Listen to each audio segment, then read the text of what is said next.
Some other towns do. Yeah. They invested in that because they knew it's going to be something and all the stockholders said, my kids got here in the state.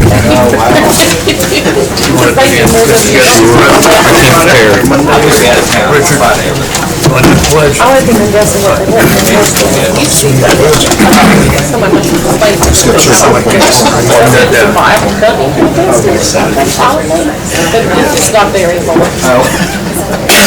That's a cool But picture. we did invest in That's pretty. newest cash crop. But there are several companies out there with that. By spring, they did well with that. They are not much. Design committee hired one. That's fine, I mean, mattress board, so anything you do. Yeah. As well. Every picture everybody has is just like somebody took. But today, I didn't know what you Yeah, they're all using on your different collabs. 30-second commercial. The clock is ticking. It's about 5 or 6 cents. Look at this, and that's what this one down in this one. Jimmy, how's your son doing? So we talked about that today. 22-year-old. So at least I I haven't seen him in a while. You can't tell the hard headed. We know. Yeah. We know. But he's doing, so that's what counts. Good. Good.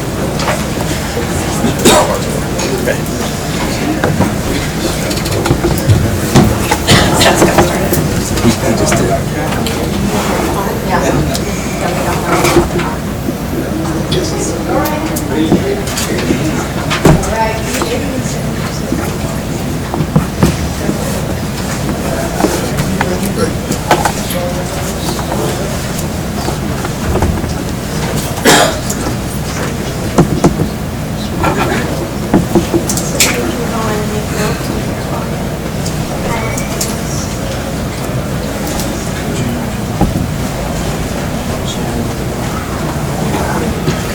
I might combine with it. Hey, Shelley. How you doing? Hey, Elizabeth. Don't sign out.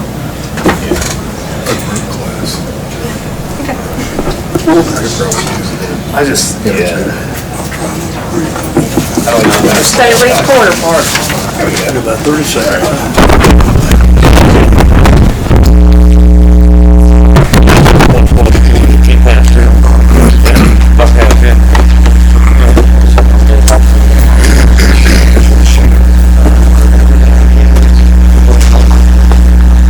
What you think of the game, Charlie? Great game. I'm glad Kansas City won. I'm pulling for it. I'll tell you that fourth quarter, they shut down San Francisco, man. Shut them down. I say Mahomes has that X factor. Oh, really? He's just raw talent. Yeah, he's smart. Adrian finds a way to win. He's mature. He doesn't make a whole lot of mistakes. Adrian, you all set? Yes, sir. We got One interception. less than a minute to go. Less than a minute to go, okay. Official time. Cleaned up for this. Clock on the wall is unofficial.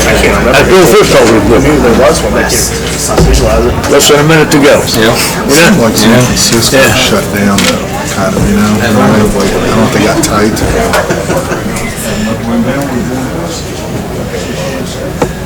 I'm just glad it was a good game. I thought the whole thing was good. The halftime show was good. The commercials were good. Huh? She said it's time. I'm waiting for you. All right. You ready? Yes, sir. All right. Let's go ahead and call the council to begin the work session. Thank you, Mayor. Just to let folks in the audience know the way we'll operate, I'll go over the items on the consent agenda, and then anything we need to add to the agenda or discuss on that, and then we'll end the work session, and you can begin your regular meeting when you're ready.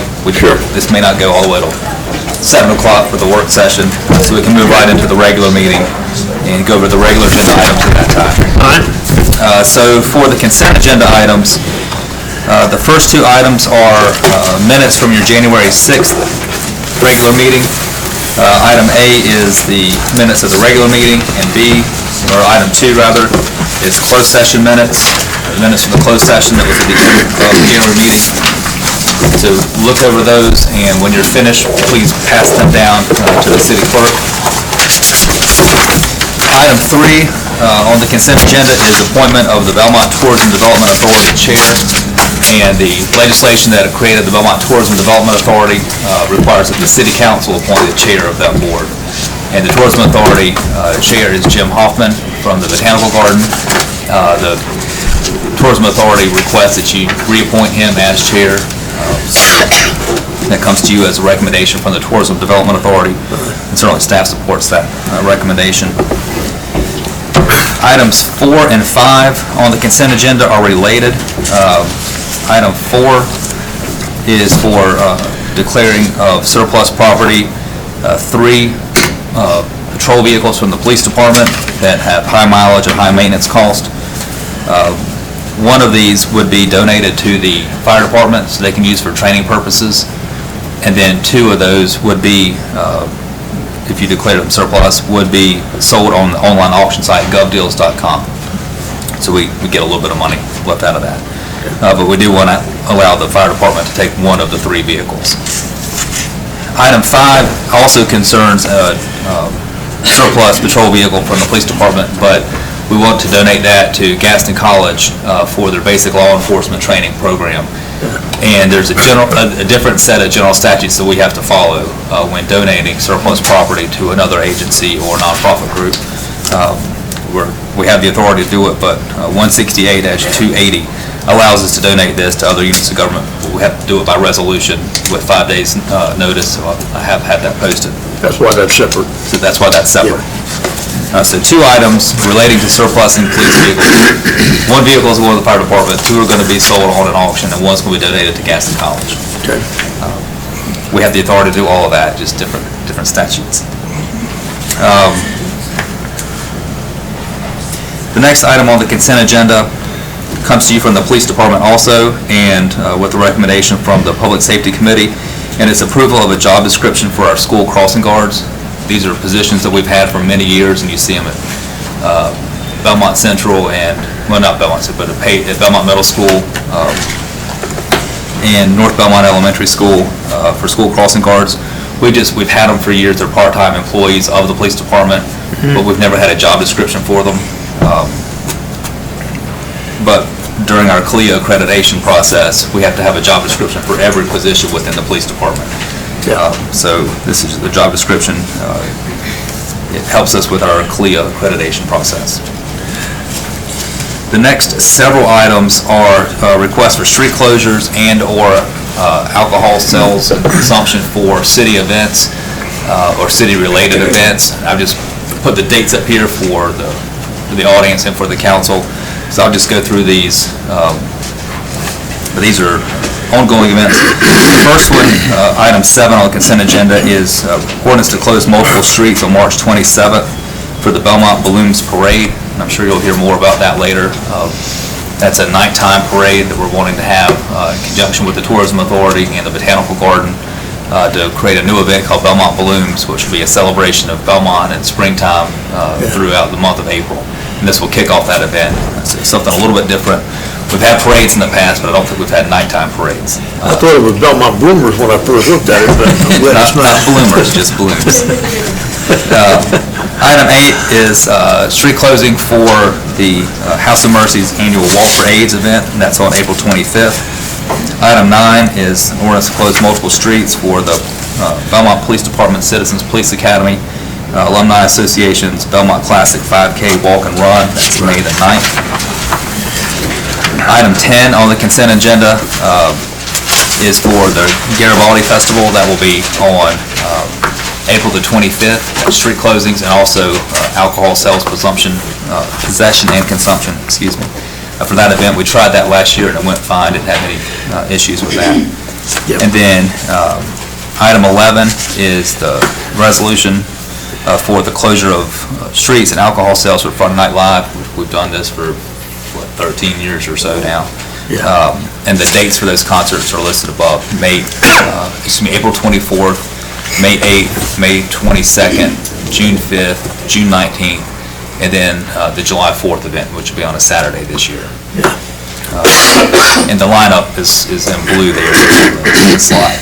So these would be ordinances to close the streets on a temporary basis for these special events. And for the Garibaldi Fest and Friday Night Live to allow alcohol sales, possession, and consumption. Yeah, and we haven't had any problems with those events No, sir. at all, so. No, sir. So any questions on those consent agenda items? I would ask that we add a closed session to the end of the meeting for an update on a personnel matter. Yeah. So just at the end of other business, after item E and other business, add closed session.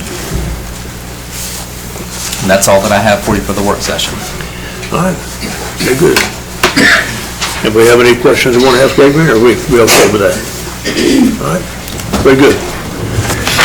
So once the clerk gets the sign-up sheet for public comment, we don't have any public hearings tonight, but we do obviously call it public comment, and we can open the regular meeting. One question.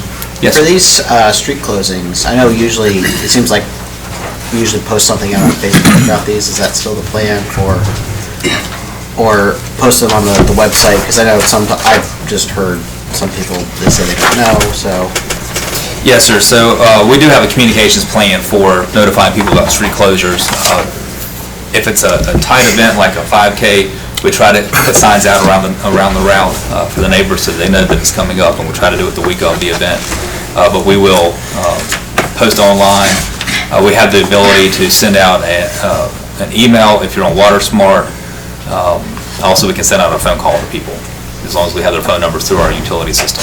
But we certainly will do our best to notify people of all these events. Okay. Well, that being the case, then, if we are through with the consent agenda, anybody want to make a motion to go into the regular meeting? I think you just go into the regular meeting. All right, let's go into the regular meeting, okay? And we have two people signed up. We're going to call to order. Don't We have, invocation. yeah, well, Jim Hepburn's going to do the invocation, and Richard Turner's going to do the Pledge of Allegiance. So.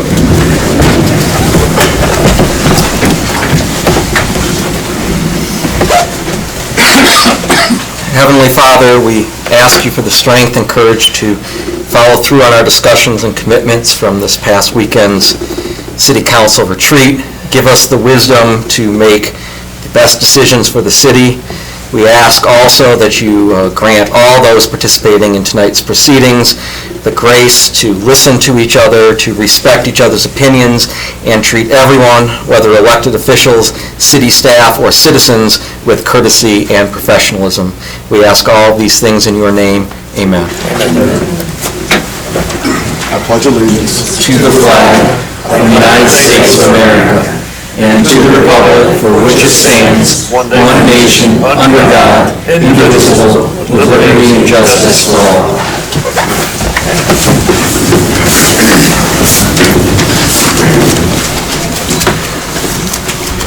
All right, do we have a motion to approve the consent agenda? A motion to approve consent Motion agenda. to approve. Subject to adding the closed session at the end of the... Adding a closed session. All right. Everybody good with that? All in favor, say aye. Aye. Okay, so let's move on to the... Martha.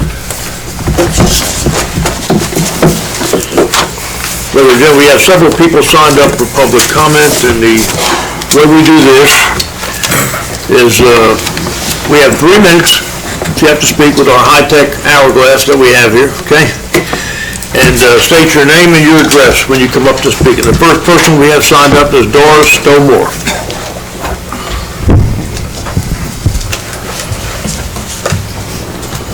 Good evening. Good evening. To the mayor and members of Belmont City Council, my name is Doris Stovemore. My address is 5530 Washington Street, Belmont, North Carolina, 28012. The topic of my concern tonight is the construction of the Belmont Public Works Utility, Storage, and Dumping Satellite proposed for the 33-acre John Cathy Air property purchased by the City of Belmont, and it is item C8 on the agenda tonight. A few weeks ago, my husband and I returned from home and noticed newly placed surveyor tape on our property line markers adjoining the John Cathy property off Gaither Road. which was previously designated and purchased by the City of Belmont for a park location. The significant point is the fact that no adjoining property members or owners were notified in any way of this city plan to build a public works utility storage and dumping satellite on this property. I am the daughter of Greer and Geneva Stowe and granddaughter of Robert and Mary Stowe, the previous owners of the acreage east and adjacent to the Cathy property on both sides of Gaither Road. The Stowe acreage is now deeded and owned by the third and fourth generation descendants of Robert and Mary Stowe. My husband and I built our home over 33 years ago on this property. We now have many cousins who are continuing to build homes on this inherited land. Our community includes Robert Road, Weldon Lane, and Washington Streets. In checking with the Public Works Department, I was informed the city has proposed to build a fenced-in Public Works satellite utility building with office space, bathrooms/showers, inside and outside storage, etc. I was also told the city planned to use the northern acreage of the right side of Gaither Road as a city commercial facility dumping site. The placement of the satellite and dumping site will immediately have a tremendously negative effect in decreased property values for the Gaither Road property owners. The Cathy property is very narrow, and any construction, removal of trees, new roads, and dumping would become a huge permanent scar on this now beautiful forest and natural area. This project will negatively affect the natural habitat of beautiful wildlife that wander from the woods into our yards. This project will negatively affect the environment and our communities with contamination by noise, fuel, chemical, soil, and water contaminations with runoff into the natural waterway now on the Stowe and Cathy properties. All of this will be directly in our backyards.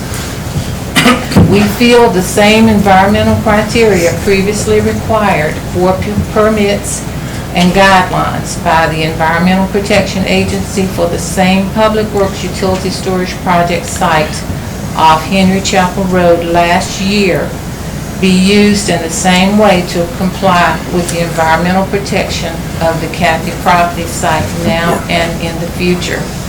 We also ask... Yeah, that's time. That's 3 minutes. Oh. Okay, Looks that's like on. it's I'm almost almost finished. there. Let's go to finish. All right, go ahead. We also ask that the City of Belmont notify any adjoining property owners of any plans for the development of the Cathy property in the future. We heirs of the Robert and Mary Stowe are emphatically and profoundly opposed to the placement of satelliting at any time and any type of dumping on the property.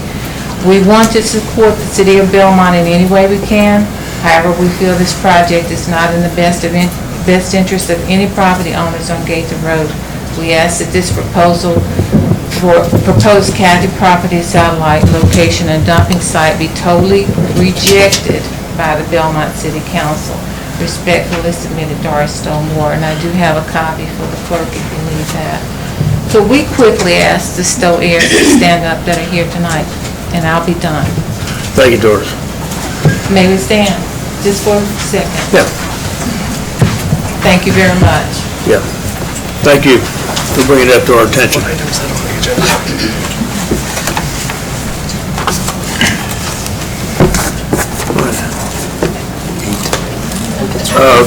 We got to try to get back with them and stuff, or So this agenda item is item C8 on the regular agenda.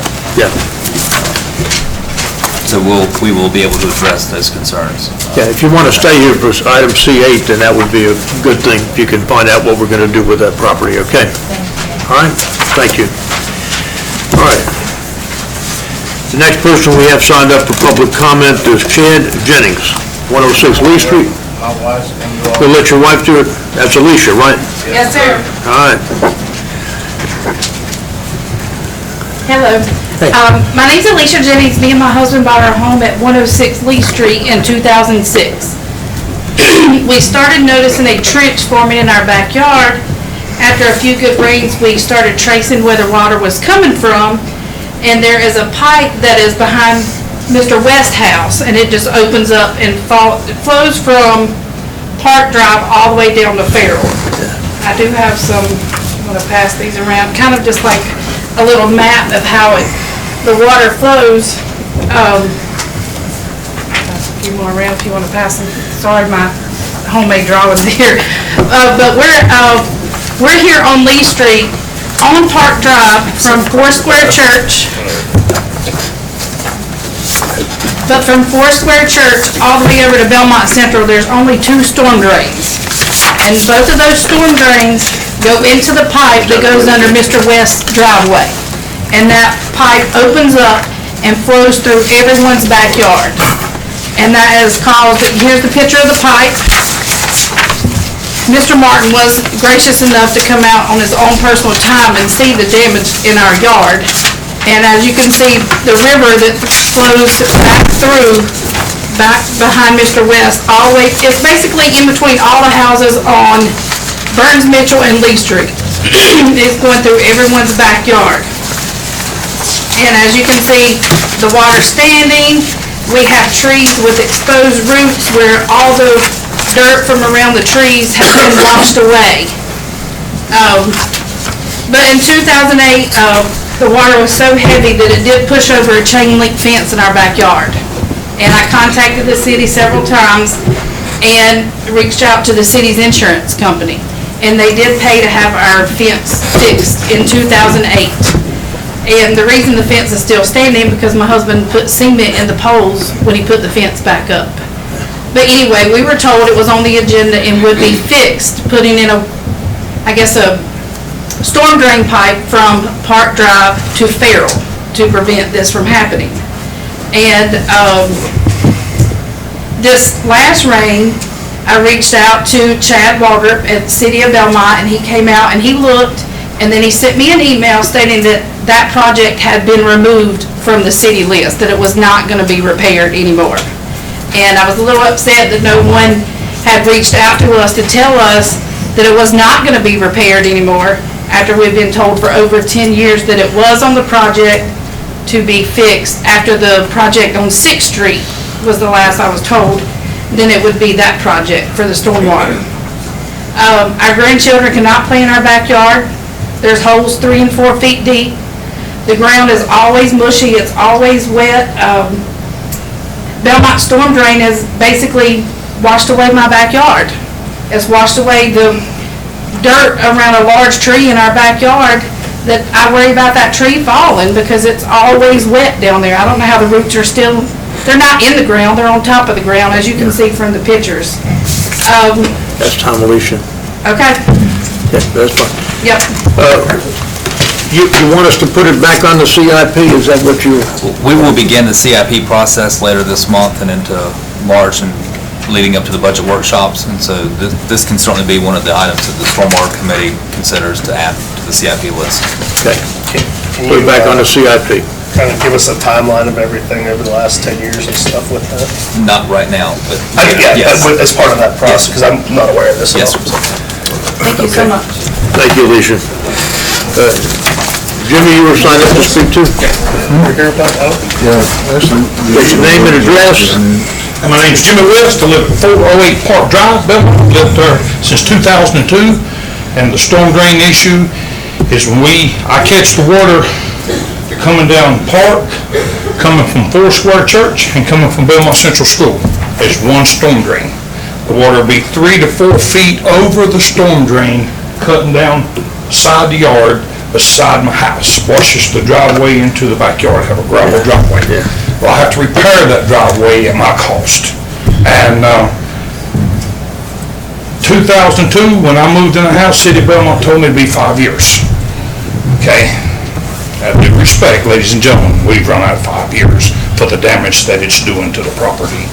And we was also informed that by the City of Belmont, and that we are considered a low priority neighborhood.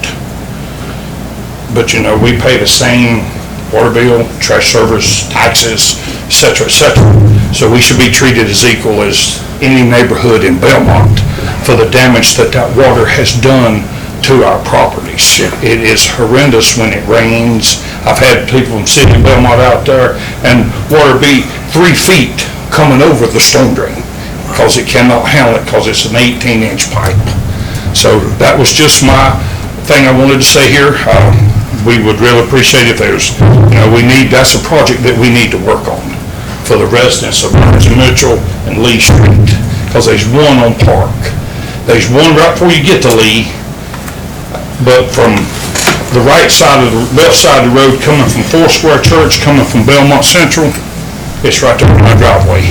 And, I've seen it.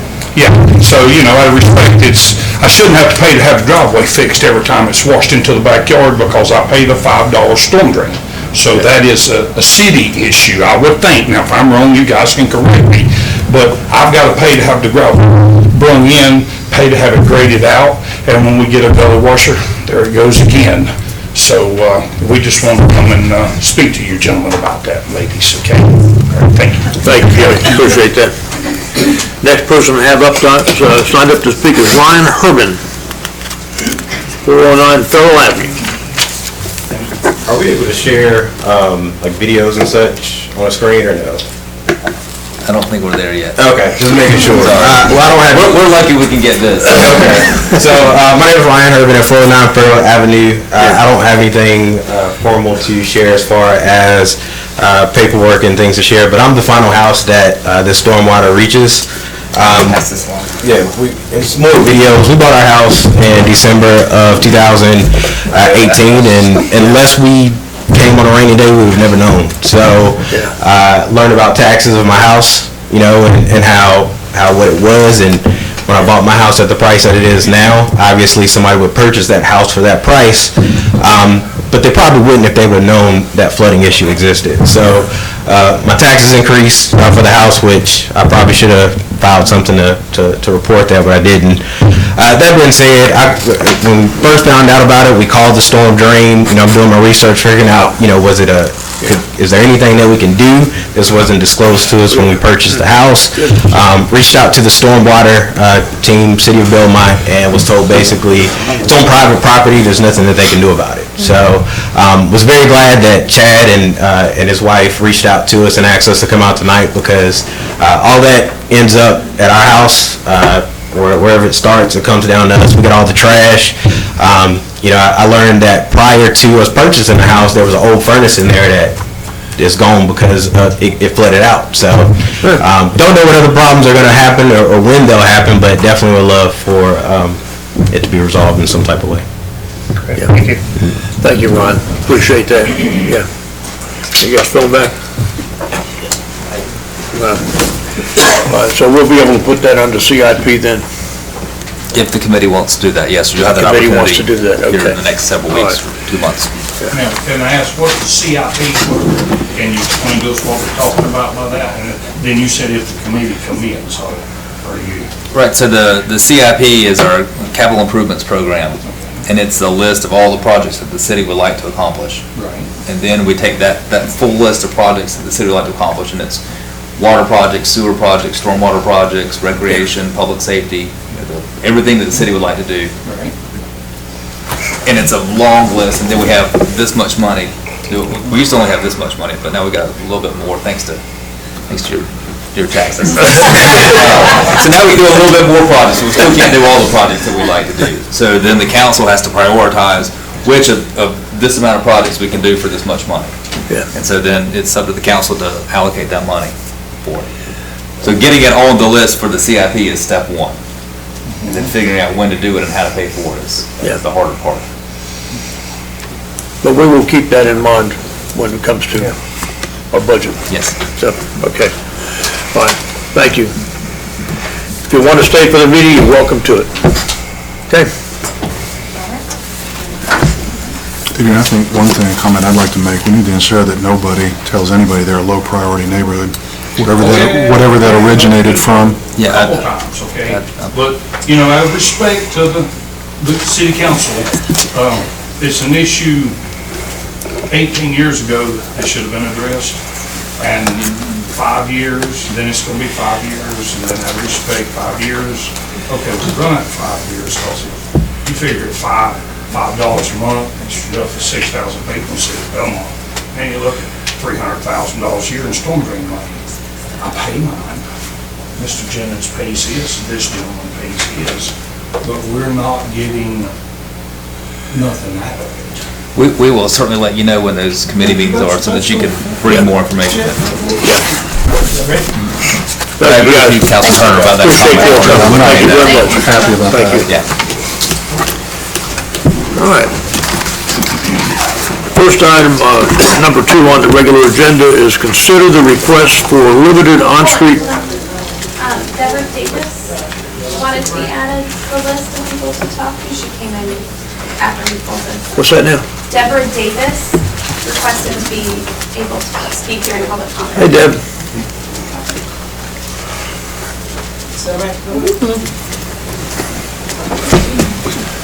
All right, I'll put you on the list.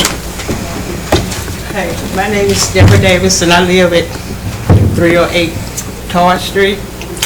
And I have been asking the city to come and clear out a lot just next door to me. And it's real full of animals, possums, and all that. So it's been over 3 years, and have nothing been done. And I called about the water, and when it rains, I cannot get out of my backyard. And last week, I had to dig a drain to keep the way I could get out my front door. So I did get a response from David Eisenhower, so I don't know when the problem, because there's no drain from the top of Psycho, and that water runs all the way down, and it goes in my yard, and I cannot get out of my backyard when it rains. So, but the problem is not on my lot. It's not on my property. It's on somebody else's property. So it's, You know whose property it is, Deb? I think the McClures or Walter Dodd, you know, Sam McClure or whatever, is his people. Dodd Hand, H-A-N-D, Walter Dodd Oh, Hand. well, Walter is one Dodd. of them. Okay, well, that's, I don't know. Ms. Davis, our code enforcement officer is right there if you want to speak to him. I done talked to him. I done talked to everybody I know. I have Yeah, talked to what's up, Chris? everybody. So, what is it? Who are you? That's Chris Wright. It's the code enforcement. Chris? He's coming. He, If we just refer Ms. Davis to Chris and then the Yeah. public comments. he know here will I be have over. talked to him over the years, and he already know what the problem is. The property next door to me, 308 Todd Street, I'm not saying I hadn't talked to you, I'm you just, have. It's been over the I'll be over years. there tomorrow, and make sure that is addressed. Yeah, if you'll just get her information. Yes, I will. Like I talked Thank to you. you too. Thank you.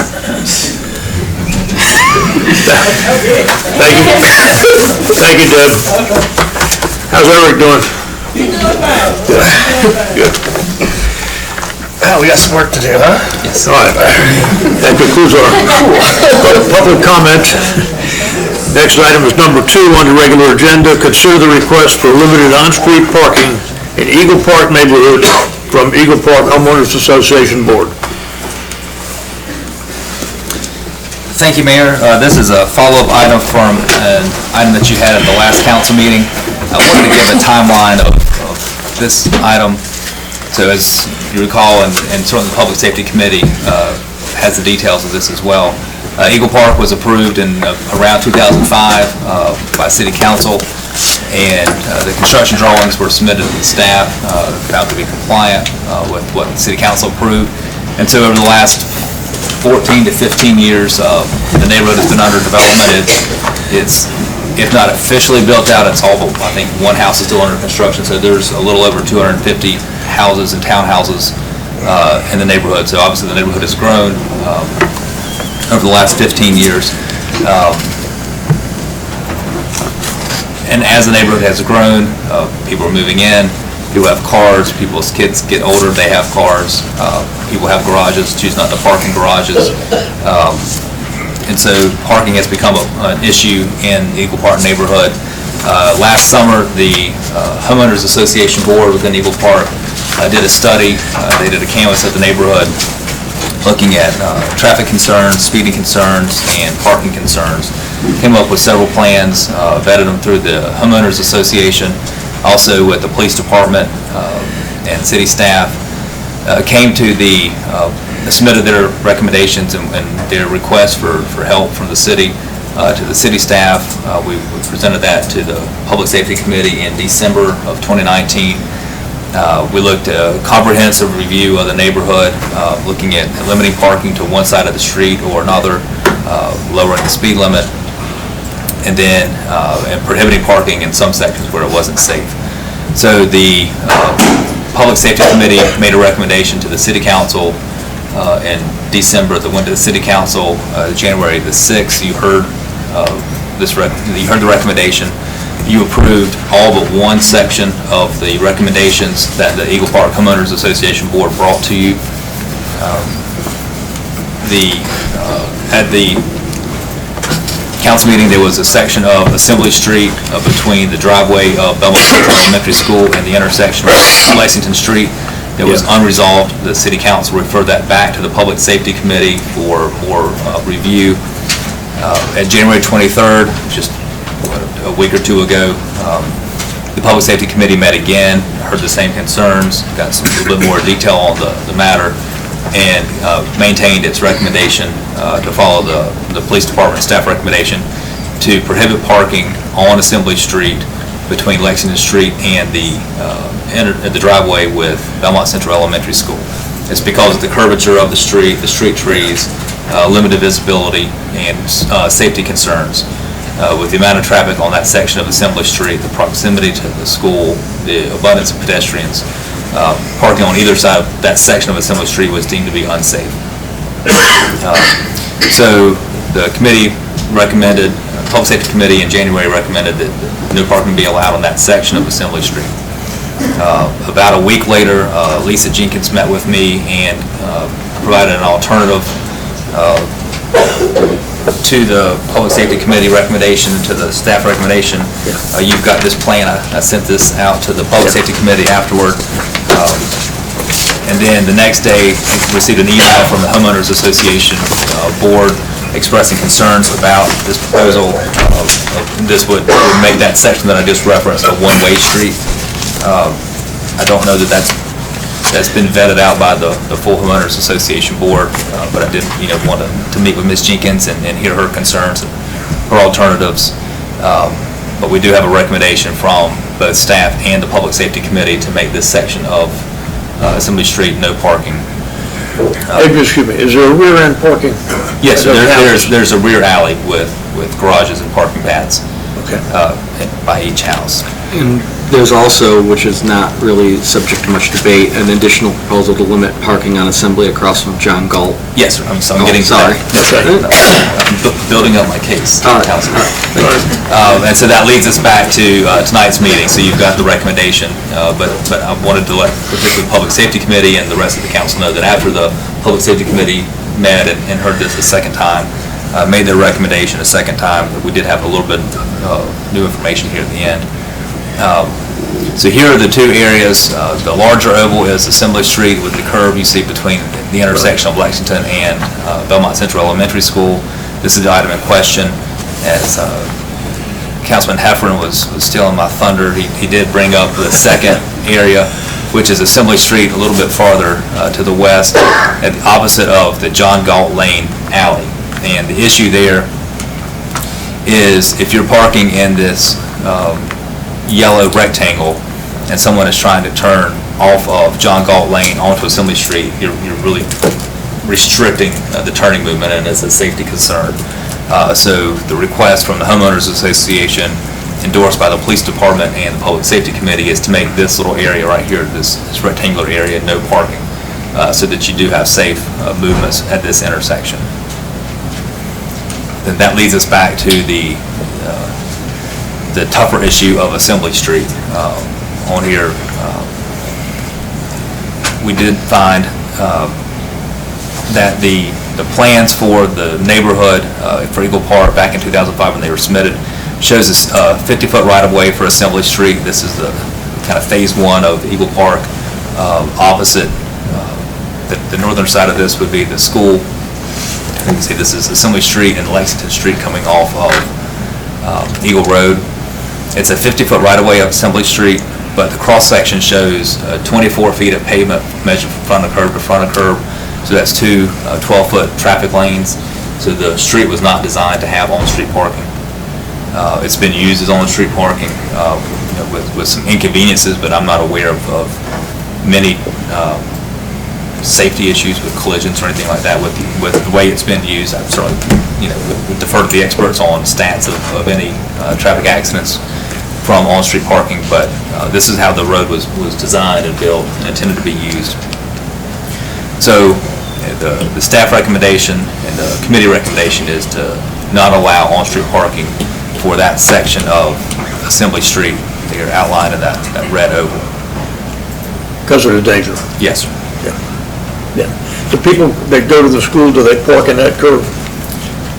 Some parents will drop their children off in that curve. Yeah. And then when there's an event at the school, people park everywhere. And the school, they're not parking on campus to handle, big events. And so they park all over the neighborhood. I wonder if the homeowner, builder that built the homes in there, is there any land that can be used for a parking lot or anything like that available? The neighborhood is looking at that. There's some small areas for some additional parking, but maybe 20 cars or something like that?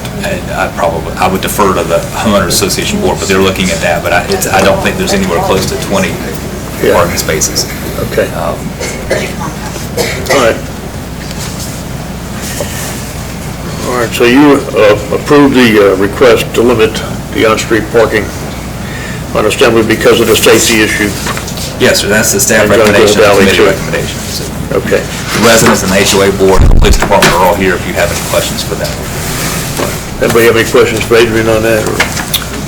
I have the questions of the police department. They could,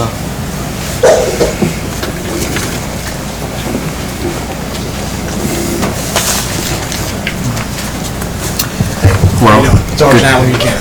how are you? Thank you for coming. Have you seen the alternative proposal that was submitted by Ms. Jenkins? I have.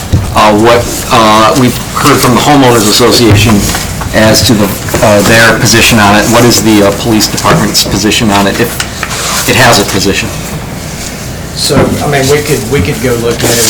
We talked about some alternatives when we were looking at the safety for the neighborhood. The problem is that this road is one of the widest roads in the neighborhood. So if you go down to one-way either direction, you could be affecting school traffic depending on how you go.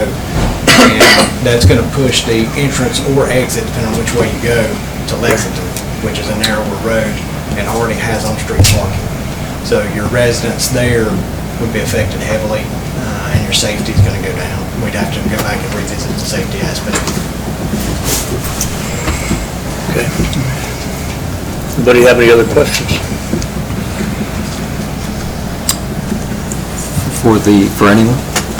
Who is? I just work here. Sorry. I had a question. Is Ms. Jenkins here? Come up. I'm just trying to come up with all information, and I was out there yesterday, and unless I'm confused, your property has a garage. Yeah.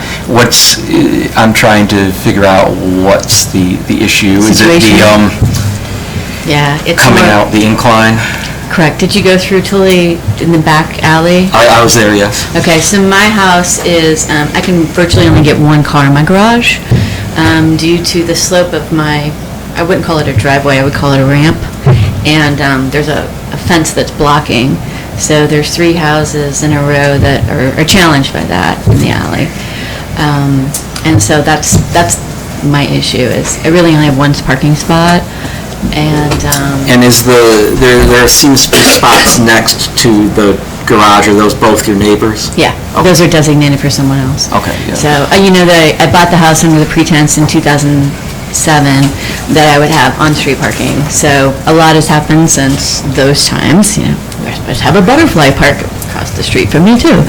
So I guess the number one thing that, first of all, I appreciate all the attention you've given to this, is that there's homeowners that were kind of bought their houses under the pretense that there would be parking, and it's going to be troublesome for those people, not just because of the parking, but because of the property values too.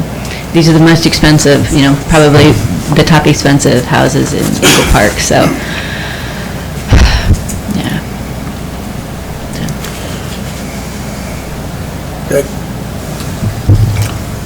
I went out and looked at this, and I spoke with Ms. Jenkins, and it is a ramp. I mean, based on what you said, I know it would be difficult on the angles to get two cars in there. Can't imagine backing out with that. It's paved, but it's a drop-off. Let me ask you, a question occurred to me. I'm assuming on city streets, there is a setback where you can put a fence on your property. Would that be correct? Would it be like 5 feet?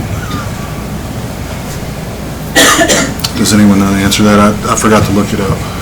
I don't think we have, and I'll defer to Shelley, wherever Shelley is, but I don't think we have setbacks for fences. We require them to be just inside the property line, so they can't be out in the right of way. Okay, the reason I ask is I know also, for me, my truck is 21 some odd feet. So if I were in the garage, I'd be very challenged to back out. But there's a fence that's right there on the road, so the angles become really acute. Yeah, I don't know what you drive, but for me, I would have hit the fence by now, I'm sure. Yeah. All right. Anybody have anything else? Just Parks, you had mentioned the liability concern previously. Could you just restate that? Okay, excuse me for a moment. Oh, wow. Yes. These are what-if questions. So you would immediately go to what if there's an injury or an accident with an injury? What's your liability? And you would expect a good plaintiff's lawyer to name the driver, but also the city, and particularly if the city is on record as not following the advice of their police department or their public safety officials, then they would argue that that's an irresponsible decision. And depending, if you get bad facts or a bad injury, and God forbid we're near a school that any child get injured, it brings in not only a potentially different level of damages called punitive damages. Yeah. The city's not responsible normally for those. However, if a jury wanted to make a statement and punish the city, that would certainly come into play in a bad accident. Additionally, we don't have insurance coverage for punitive damages. So our hands are pretty well tied then. Well, that's a liability exposure potential. Chad? Mayor, Council, Manager. I would like to speak just briefly on this, just to bring everyone up to speed where we're at. So the city did not go looking for this issue. This issue was brought to us. So then it brought it to our attention. And if the city so chose to allow, now that we are aware of this issue, and if we allow that on-street parking, there's a lot of confusion about center lines and all those things. General Statute 2146 makes it very clear you drive to the right side of the road, regardless of a line. Yeah. Okay? So if we allow a obstruction to park in the roadway, and a car goes around, that happens, cars do have to go around. But if we created that hazard by allowing that on-street parking, I feel the city set themselves up for liability. People go around vehicles all the time, they take that risk on their own. Yeah. That's understandable. I feel like when the city says you can park here in a curve with no line of sight, I feel like that's a liability for the city. That's our position with the police department.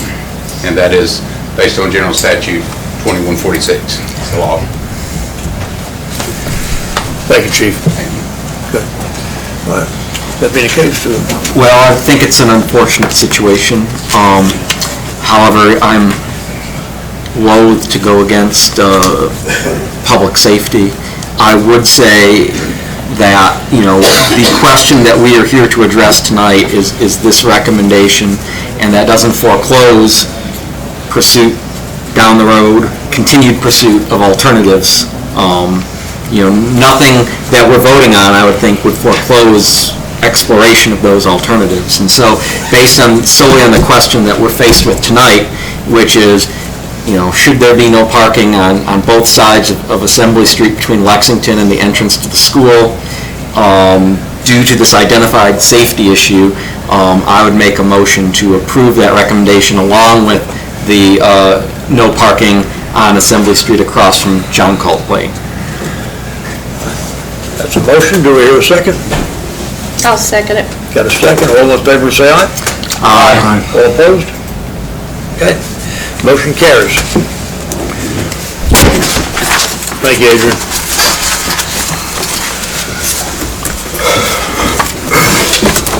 Thank you. Next item on the agenda is item number 3.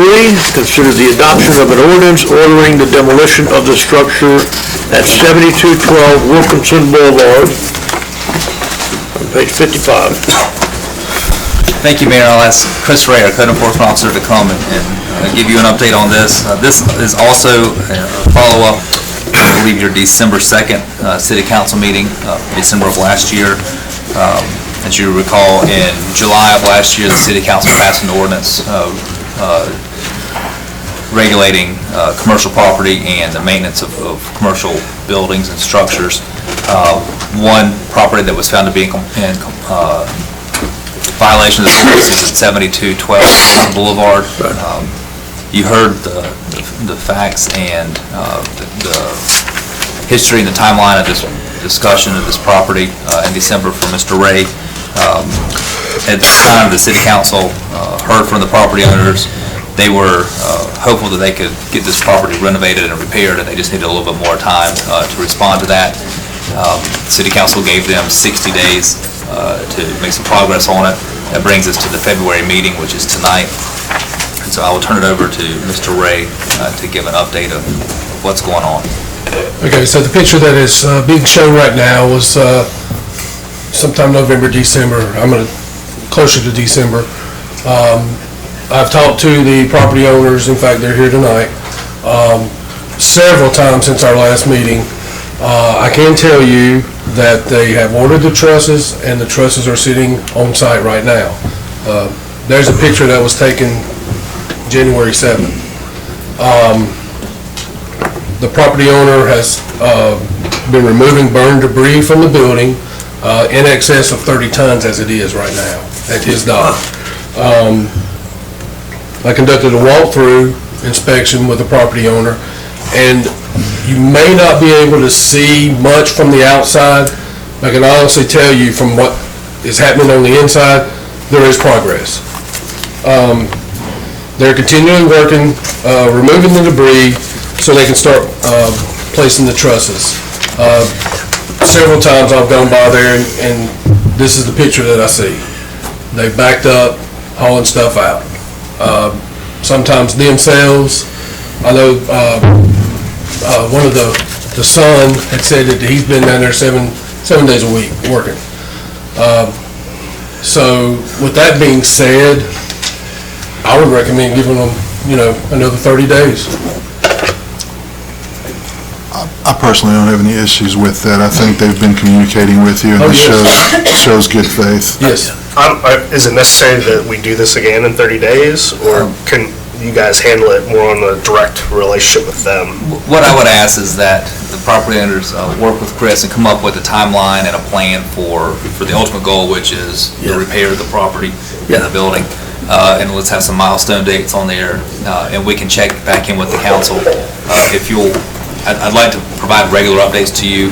Maybe we don't have to do this kind of formality at the council meetings, but just maybe under the manager's report. Or if we go to workshops, we can do that to keep you involved. But I do want to have regular reporting because things can happen, and I don't want to stretch this out, and I want kind of a short timeline of reporting back to you.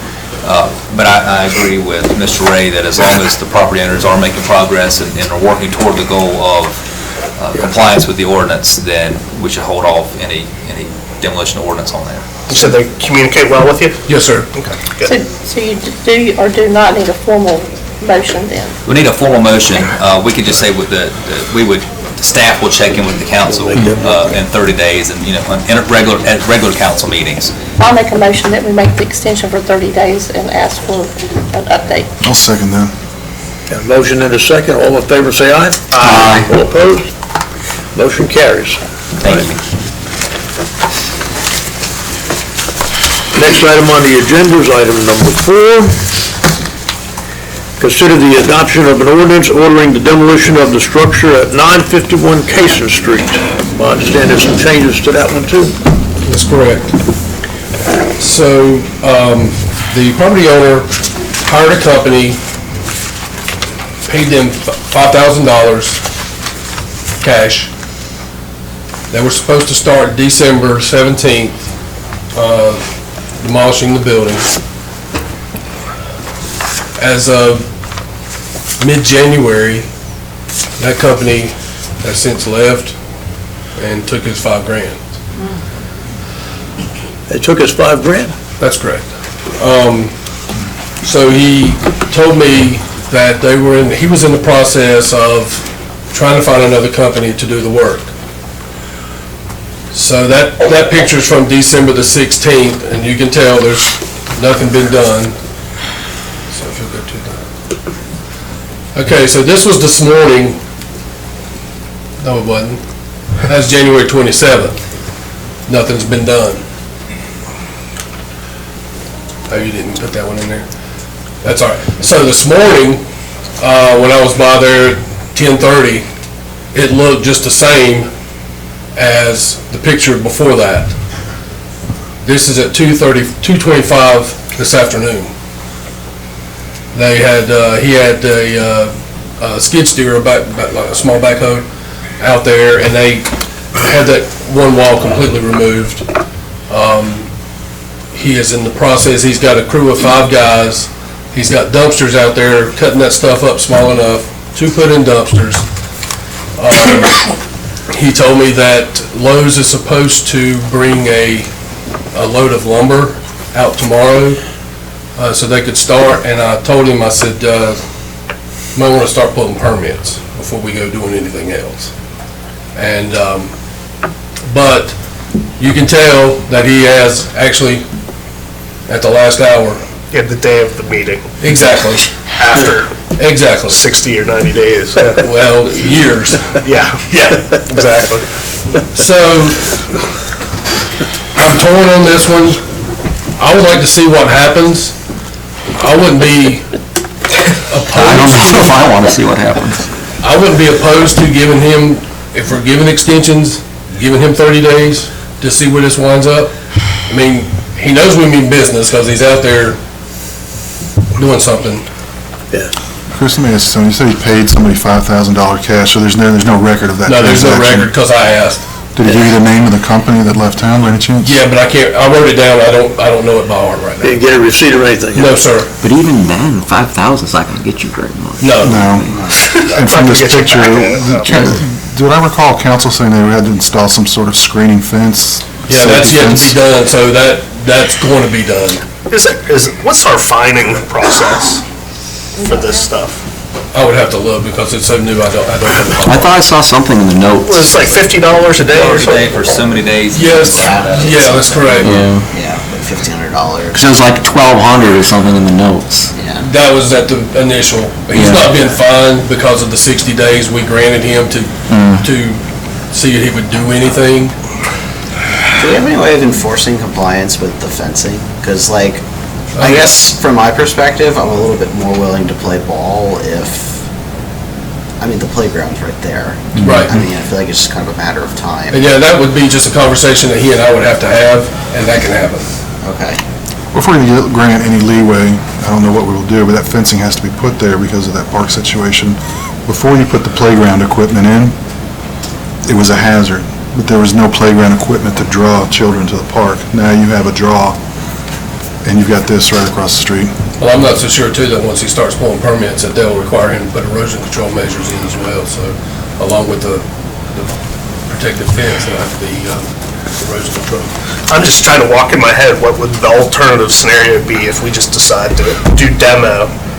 I mean, then you gotta go get a contractor. Right, so with We gotta front all the money. that being said, I've talked to the contractors that gave us quotes back in December, and both of them are willing to honor the quote.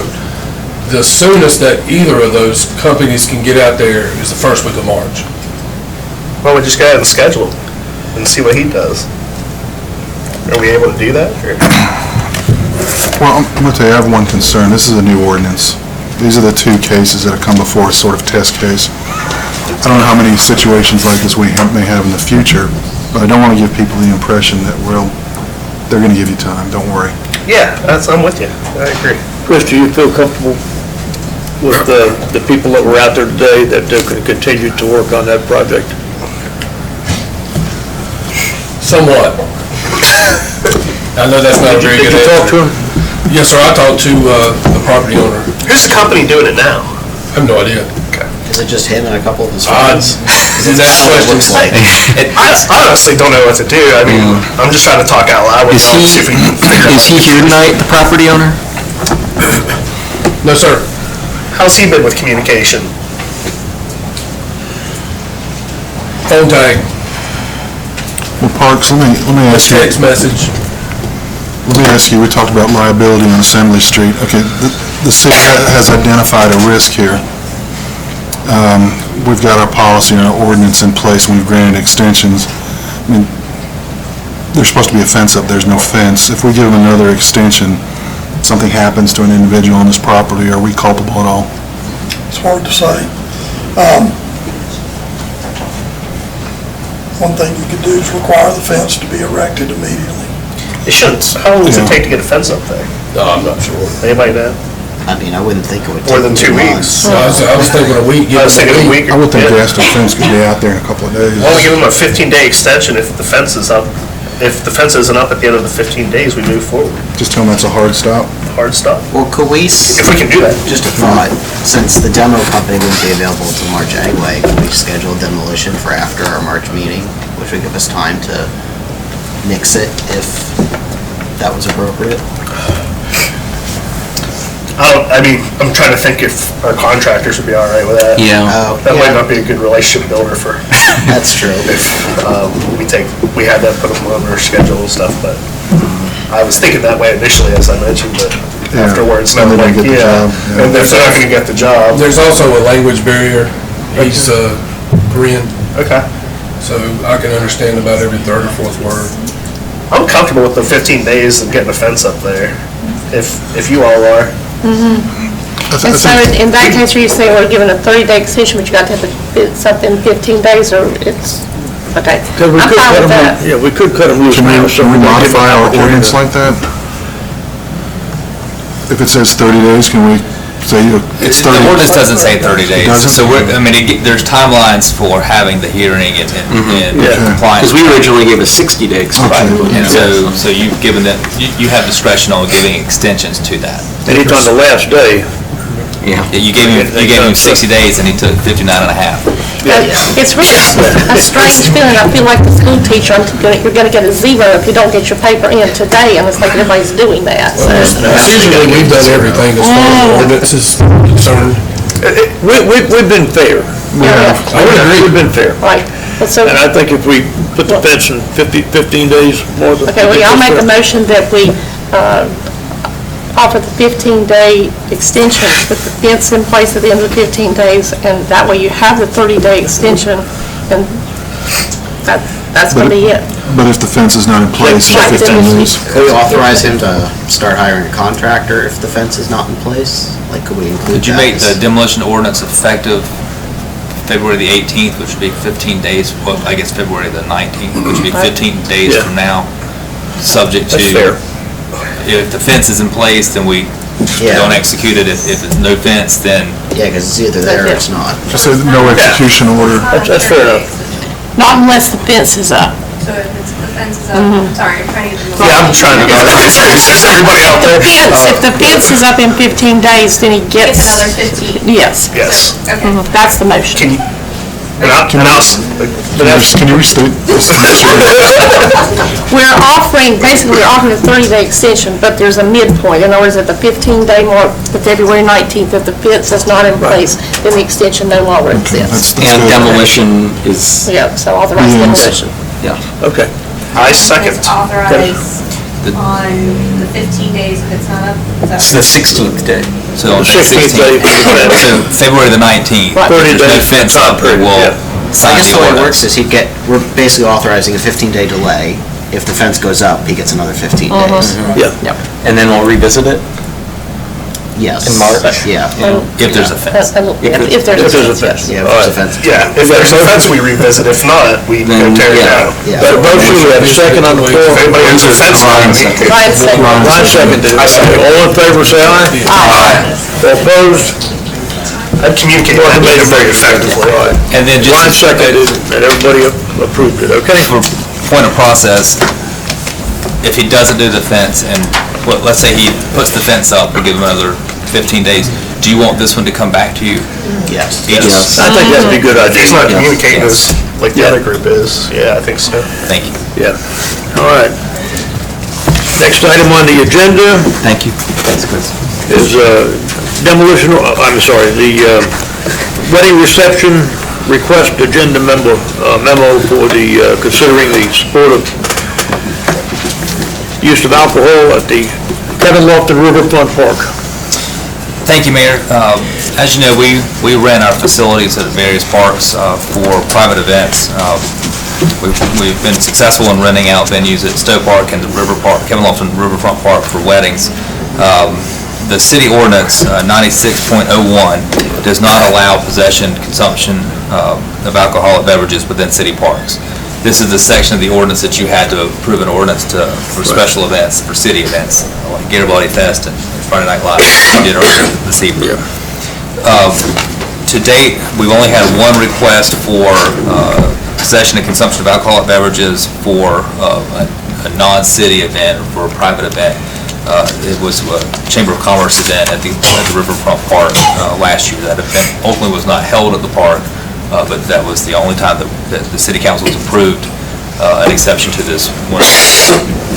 We've had a request for the rental of the Riverfront Park for a wedding at the amphitheater on March 28th, and then reception at the large shelter at the Riverfront Park. So this would be a rental of those two facilities, March 28th from 4 to 8 p.m. The couple planning the wedding has requested to have champagne and wine at their reception, which is obviously not uncommon at a wedding reception, but it is in violation of our ordinance, so we had to tell them, no, they cannot do that.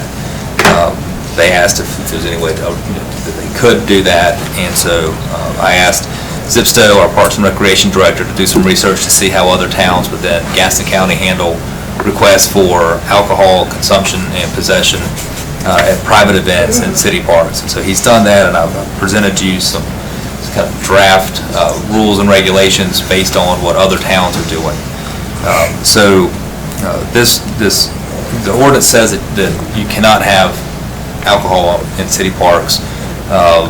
The request would be to allow alcohol possession and consumption for private events in city parks, subject to yet undetermined rules and regulations and permitting processes. This, just for point of clarification, this would not allow me to just drink beer in the park while my kids are playing on the playground or playing soccer or whatever.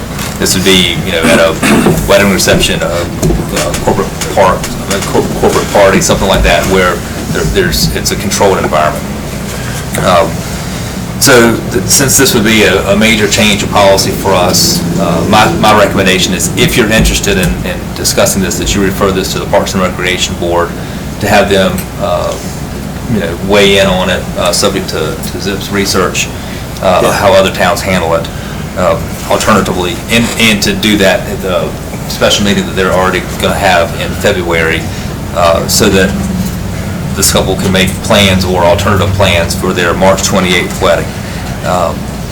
but I don't want to do this as sort of one-off events. If the council's interested in opening this door, I'd like to have a policy and some guidelines and regulations and permitting things so that we know how to handle these as we get more and more requests, and we have a policy in place that governs it.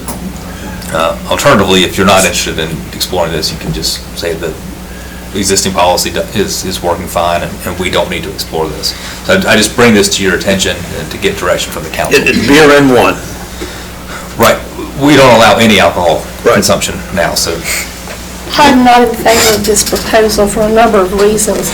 First of all, if you have a family park and you're going to have private events and you have people with alcohol, then there's going to be some mixing and mingling, even if you're talking about people going to the restroom. I would not want my children or grandchildren in a situation where I was concerned about somebody consuming alcohol. Having been in this business for about 25 years, I will tell you, anytime you have alcohol, you have a difference in the behavior of the crowd. So I'm not in favor of that. The other piece of this that concerns me as well, particularly at Kevin Lofton Park, is that, to my knowledge, in the many years I knew him, he was not any person who was ever in favor of alcohol. So I have a situation there as well, but just from the standpoint, it's not bringing the city money, it's going to bring the city more problems, and we're going to look at the police situation. You have to have off-duty policemen policing it, so I see no reason for us to pursue this and have the Parks and Rec Board consider a policy. Some similar concerns. I mean, I agree with what you're saying, Martha, but, and I thought of all those aspects, but, you know, you've got a waterfront park. You're going to have the mixing of crowds, you're going to have kids, alcohol, water.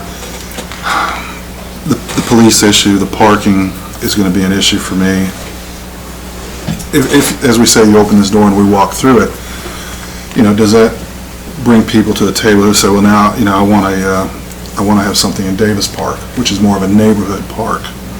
You know, you allow beer and wine here, I want to have it at this site, this venue, or in Reed Park or other parks. I don't know the rental fee, which is minimal, against, you know, this could be problematic for us on multiple levels. So, I mean, my inclination is not to support it either. I think I'd just rather nip it in the bud now and not even defer it to Parks and Rec, because I'm not sure. I'd be okay with it if there was a whole lot of stipulations, but I'm not sure if there are enough stipulations to make this work for us. And whether it's a wedding or a baptism or a birthday party or a retirement party, and which park, and do we have to have police officers there, and what's the insurance, and who's checking IDs, and it's just, I want to get in that business. I really, and I like to drink beer and stuff, but I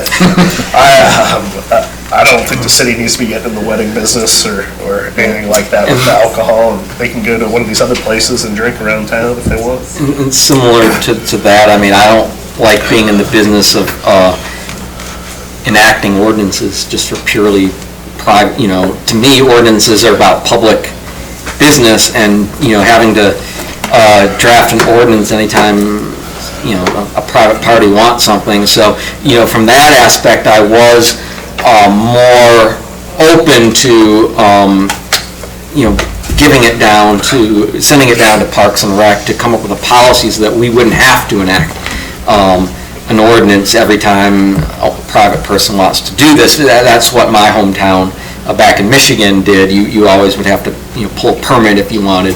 But I appreciate what you know, everyone else has said, and I'm not so enamored with that if the thought is not to even send it back down to Parks and Rec, I have no problem with that, because if you ask me to vote straight up on this particular issue, I'd vote no. My only concern was whether we wanted to send it to Parks and Rec, because this isn't something that council should be in the business of. But it sounds like we don't want to be in that business at all, and I have no problem with that. What's your opinion, Martin? I would say I approached it very similar to the way Jim came at it, I think, where, like, I didn't really want to come, you know, just have them do these one-off ordinances every time somebody wanted to use one of our parks. I'm kind of all, you know, we should either have a process for everybody to do it, or we should just, you know, no to everybody. And, you know, it's a father of a 1-year-old who loves, you know, our parks, and we're out there at least once a week. You know, I'm very sympathetic to the concerns about people, mixing alcohol with kids. And, there are family parks, and I think that's one of we have a really nice park system. It suits our town well, and I guess I'm kind of hesitant to mess with that too much. And, the risk reward, kind of like what Martha was saying, is, for what we're getting, I don't know that it's really worth the hassle. Yeah. I like beer too, so, it's nothing like that, but, I just, from the perspective of, what's in the best interest of the city, I think that, we're probably best just kind of sticking to the policy as is. So basically what I'm hearing is that you don't want to refer it back to Parks and Recreation, you want to make a motion now. And I'm sorry, while I don't like getting the business of these one-off, perhaps by voting on this the way we do, we send a message that we're not interested in this, and that would nip such one-off requests in the bud if they're... If the Parks and Rec Board ever wanted to bring something like this to our attention in the future, they certainly can have discussions as they see fit, but... Yeah, and just for the record, I like beer too. Well, I'll make a motion, we deny the request and not change our ordinance. I'll second the motion. Got a motion and a second, all in favor say aye. Aye. All opposed? Motion carries. Thank you. Nothing allowed. Okay, That thank you. gives us direction. And you're not going to waste your time. Next item on the agenda is the consider a resolution supporting the Belmont Transportation Project submitted for consideration in Spot 6.0 cycle. Thank you, Mayor. Ask Councilman Turner to correct anything that I say wrong in the process here. But NCDOT has called for projects for the next round of transportation funding and scoring. It's called the SPOT process. They're now in SPOT 6.0, so it's the sixth time they've done this. Obviously we're part of the Gaston, Cleveland, Lincoln MPO, and the MPO asked its member units of local government to submit projects for consideration in each mode. There were 140 highway projects submitted in the MPO. The MPO is allowed to take the top 26 projects and submit those to NCDOT for consideration for scoring and funding. We submitted a bunch of projects to the MPO for consideration, and 3 of the projects that Belmont submitted scored well enough in some preliminary scoring that the MPO did in-house with some help from NCDOT, that we feel like we have a good chance of those 3 projects making that top 26 list and then going on to the next round for funding. And so, to my knowledge, the city hasn't taken an official stance on projects in the past, so I want to make sure that your voice as city council representing the city of Belmont is included in the public comment portion of this process. So the public comment is being heard from the MPO through March the 1st. So I would ask that you approve this resolution supporting the 3 projects in Belmont, which are considered constructing an interchange at the intersection of Wilson Boulevard and Park Street. There is currently a funded project for intersection improvements, which are basically pedestrian improvements and some turn lanes. But this would actually be a grade separated interchange. The Park Street would go over Wilson Boulevard. As you know, Park Street goes down toward Wilkinson and back up, both north and south.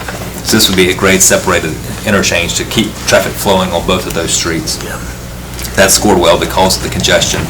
The second project is intersection improvements at the intersection of Park Street and East Catawba Street, just a few blocks away from us. That would be turn lanes and pedestrian improvements. And then finally, a project to widen South Point Road to a 4-lane roadway between R.L. Stowe Road and Henry Chapel Road. It's basically the majority of South Point Road within the city limits. This project did score well enough finally to make the standing. This has been something we've been requesting for a long time.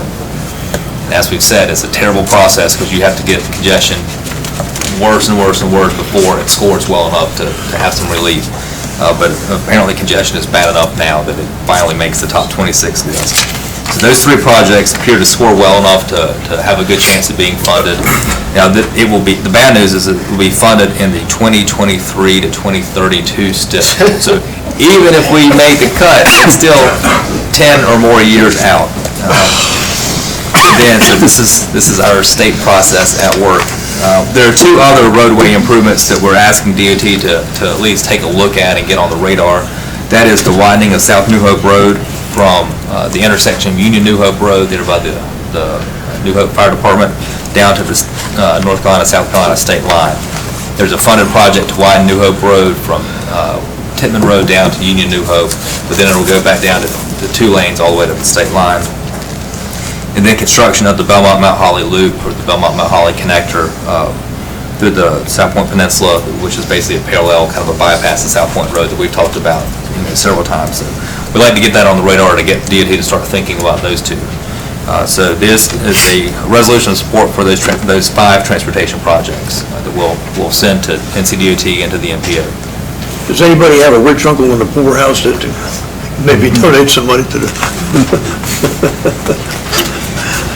So if you have any questions about that, or Councilman Turner, if there's anything you want to add on this process? I mean, these are good projects, they're needed. Getting these two, it's a good use of our spots, our allocation to get them on the radar. Having them on this radar will get money to have them studied, which will begin the process. Even though they don't have a chance in this cycle, they're in the hopper moving forward, so that they'll get traction. Once things are approved, and you go into your next spot process, there are chances of shortening the time horizon. Yeah. As projects drop off, et cetera, or deemed unnecessary. So there's still a time horizon that's substantial, but it can be shortened. We're closer than we were. Yeah. Yeah, so, all right. We have a motion to approve the resolution for these transportation projects. I'll motion. I'll second. Got a motion and a second. All in favor, say aye. Aye. All opposed? All right, motion carries. Thank you. Next item on the agenda is the item number 7, consider the approval of a proposal from HDR for consultative services for a water system risk and resiliency assessment and an emergency response plan. Thank you. I'd like for our Utilities Director, Chuck Flowers, to come in and present this request to you. Mayor, Council, thank you. First, I'd like to explain what America's Water Infrastructure Act, or what it entails.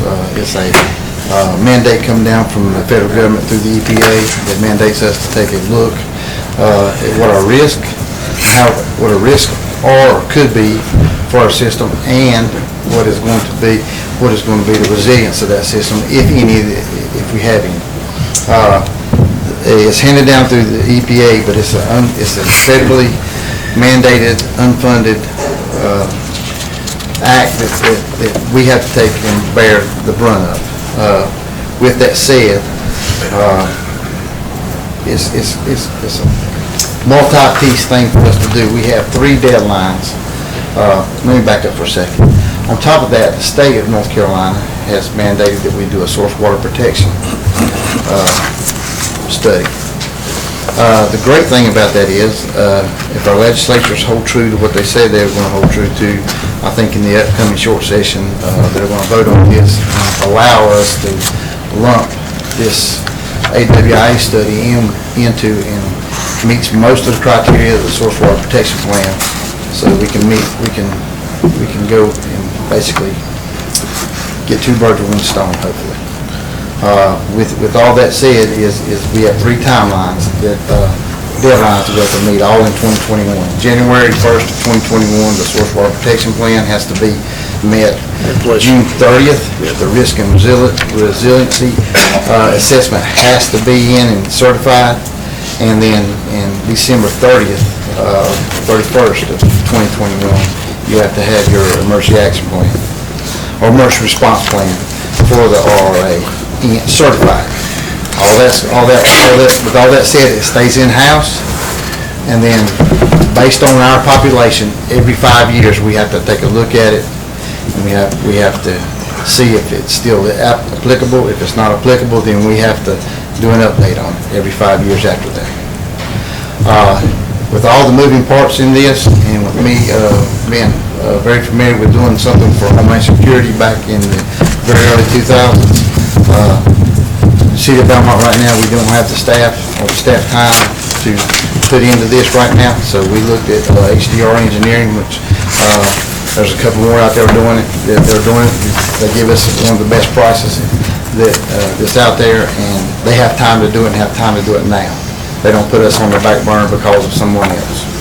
Can I ask you a question? Yes, sir. Would it be possible to wait until after the short session to have more clarity? Or does that not even matter, because we still have... We still have to meet these other deadlines, and here's what it means to us. I still have to do something twice. Well, and I understand, well, what I've done is with that, and since the work doesn't have to be separate, I've looked in there, the original price for this contract was going to be somewhere in the upwards of $189,000, just a little over. I went back and had them look at it and revamp it, and since we were going to lump this stuff in there, so they've peeled off about $23,000 off of it. So if they don't, I'm saying that I may have to come back to you and ask you for another, possibly $15,000. Okay. But I don't think with some of the pressure they're getting from some of the larger utilities and larger entities out there, the state's getting, I don't think they're going to backtrack. We actually got a letter from DNR, I think it's in your package. We actually got a letter from them. I know I gave it to the Water Sewer Committee. That this states that looks like they're going to run that way. And that letter on page 90. Yeah, you never know where that's going Is this a fall. conversation we've had with our representatives, just so that they're aware? I am not. No, sir. And just to be clear, so the state's actually helping us here. They're Right. saying there's a state requirement, a federal requirement, you can do one plan that satisfies both. Yeah. So we can certainly reach out to the delegation and thank them for helping Right, us simplify yeah, this just so process. that they, you Yes. know. So they don't all of a sudden say, no, Yeah, let's yeah. make it a lot harder on local So government. essentially, you're saying this is a mandate, that we have to do this handed down to us? Yes, sir. And you don't have the staff time to meet that Well, mandate? and part of the problem is that once they had what they figured out was going to be their scope from the EPA, figured out what all they were going to require and what the what tos and why nots were for our size utility, which is anything from 3,000 up to 50,000. I felt like that we were already behind the 8 ball, and I feel very lucky that we've got someone that has experience with this and can take us on right now and get us through this and probably not only meet those deadlines, but beat those deadlines. Is that why we picked HER? Yes. Are we going to have to do this every 5 years? Shouldn't have to go through this whole process again every 5 years. We should have enough in with the baseline with this to where we can go through it and look and see. Now, if things change significantly in that time frame, we may have to get a little help, but I don't think we'll need much help after this. So you think there'll be just adjustments going forward Yes, that we sir. can handle with staff? Yes, sir. Should, yes, sir. Barring any Barring any major changes. which are out of our hands? Yes, sir. Okay. Now, I'm not going to tell you that the next administration that comes along on the federal or state level doesn't change something or put something in there that makes us go back through this whole process again. Somehow, they didn't find something right, but if it stays with this and like this, we should be able to look at it, review it, and make the changes, not only to the risk and resiliency part can talk, but the emergency response plan part that we're going to. Yeah, and we looked at that at the Water and Sewer Committee too. Yes, sir. The Water and Sewer Committee reviewed this at their January meeting and I think we were in recommended favor approval of of that, it. yeah. Do I have a motion on the floor to go ahead and accept the proposal for HCR? I'll make that motion. Got a motion? I'll second it. Got a favor, say aye. Aye. Any opposed? All right, motion carries. Thank you, Chuck, for that. Good job, thank you. Don't go too far, Chuck. I'm going to sit right here. All right. Next item we have is item number 8 on the agenda, consider the alternative location for water and sewer satellite garage. We have a number of people here to listen to this proposal. Thank you, Mayor, and thank you, everybody, for your patience as we work through other business to get to this item.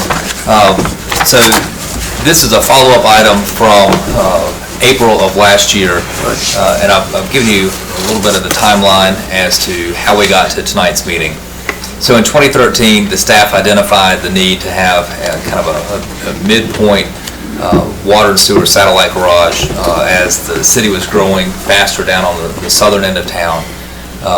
New neighborhoods on the south end. 2013 is when when the city annexed the Seven Oaks Farm property, which has become McLean, as well as the Botanical Garden.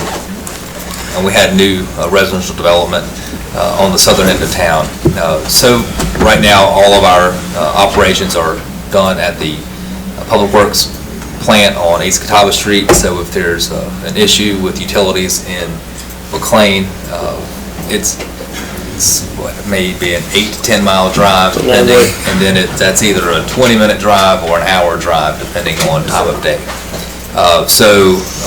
In 2013, staff identified the need to have a very small satellite garage where we could park some vehicles and equipment, have a small office, restroom, shower, and an area to park equipment and maybe some materials for storage halfway down the peninsula. That way they can respond better to issues. They don't have to bring all the heavy equipment up and down South Point Road. They can park some here and would save wear and tear on our vehicles and equipment and help our response time. That was identified on the capital improvements program that I referenced earlier this evening. In 2013, Chuck was able to get bids for construction of that project. It was, let me back up, that was also identified to do that on some city-owned property on Henry Chapel Road that we had purchased for the purpose of having an elevated water storage tank. Turns out we didn't need to have the elevated water storage tank at this site. We're going to be doing that at Duke Energy Plant Allen campus. So we had the property that we owned identified on Henry Chapel Road. We did not have a program for now that we were going to move the location of the elevated water storage tank. So that was property that was about halfway between the current Public Works facility and the southern end of town. So City Council approved a proposal from Bauer Strauss to build this facility on Henry Chapel Road in April of last year. Through the permitting process, we realized that we would be grading more than an acre of land for this Henry Chapel Road project, which then put in stormwater controls, which would add about $150,000 to an almost $400,000 project. So you're looking at 40–45% increase in the project cost. So I asked Chuck to look for some alternatives instead of having to come back to council and asking for $150,000 for a stormwater pond on our property. We looked for other locations. If you'll recall, Councilman Gadd at the time asked, are there any other places you can get, or are there other properties we can purchase for this? We then looked at, and we didn't think of this at the time, and I wish we had, but we looked at the city-owned property on Gaither Road, which is, there's no program for it, but the intent of that property was for some sort of park on the South Point Peninsula. So, and I'll show you a map of that property here in just a moment. That about 32 acres is bisected by Gaither Road, which leaves about a 30-acre part on the north side, about a 3-acre part on the south side of Gaither Road. We would like to move this facility from where we had targeted at Henry Chapel Road to the south side of Gaither Road. It is a smaller footprint, so we would not be grading the full acre, and therefore will not have to have the stormwater controls. And so we're complying with the stormwater rules. The rules just say the stormwater controls come in when you grade, when you disturb more than an acre of land. So we brought this to the Water and Sewer Committee in January, and they... Who's on that committee? That was Councilman Heffron, the mayor, and Councilman Turner, I believe, was at the meeting. And unanimous recommendation from that committee to proceed with this plan to move it to Gaither Road. Since that time, we've had some conversation with the neighbors. I'll just give you a little bit more background. Here's the original site plan for the property, Henry Chapel Road. The property that we own is a flag lot. You see there's the long piece, kind of the flag pole, if you will, would be an access road off of Henry Chapel Road to the site. The little square kind of checkerboard pattern in the upper left-hand part of the flag, as it would be, is the footprint of the building. The rest is a little gravel kind of lay-down yard for some materials. the round dots that you see surrounding it would be evergreen landscaping to fence in, or to shield in, and it is fenced in, but also to provide some screening from adjacent residential property off Henry Chapel Road. So this is what the site plan will look like. If you approve it on Gaither Road, it will be a similar site plan, but without that long access road. It would be closer to Gaither Road than this would have been to Henry Chapel Road because of the size and the shape of the property. Here are the building elevations that you approved and contracted with Bauer Trials to build. So it is essentially it's a garage with a roll-up door that we can put some of our equipment in there. We feel like this is an attractive building. We wanted to be sensitive to the fact that this isn't either location is in a residential area. So this is what the building would look like. Again, the taller portion is for vehicle storage. You see the smaller window, that would be for an office. And then off of that office would be a restroom facility. The subject property that we own is located on Gaither Road. It is outside the city limits, but it is city-owned property, just off of South Point Road. And you can see, as I referenced earlier, there's a long portion running north-south that is north of Gaither Road. There's a small triangular portion just south of Gaither Road. That's the part that we're talking about. So we do not have any plans for the northern part of this property, the northern 30-some acres. That is, currently that our plan is to build a park there at some time that's on the CIP, but it's one of those projects that we'd love to do but don't have the money to do, and it's not in our immediate 5-year plan to do a park there. So this would be built kind of in the middle of that triangular piece on the southern side. I believe that the area where the residents that you heard from earlier live are adjacent to the northern part where we are programming to do a park at some point. I don't believe they're adjacent to the southern end, the little triangle area.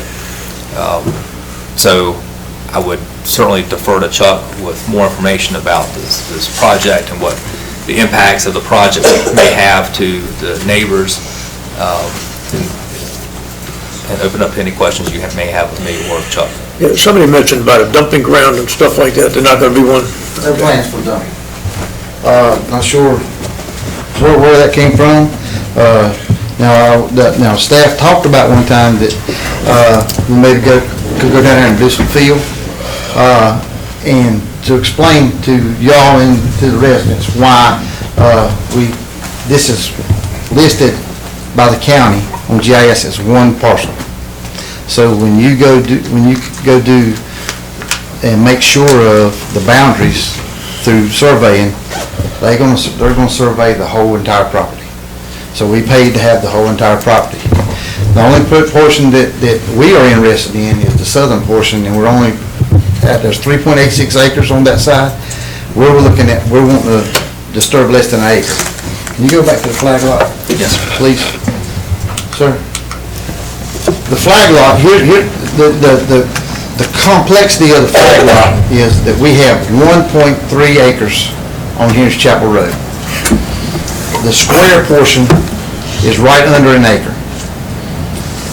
But to be able to get to that, it's not a right of way, we own that. We own that little flag portion. I still have to disturb that portion to get back to develop and clear the rest of it on Henry Chapel Road.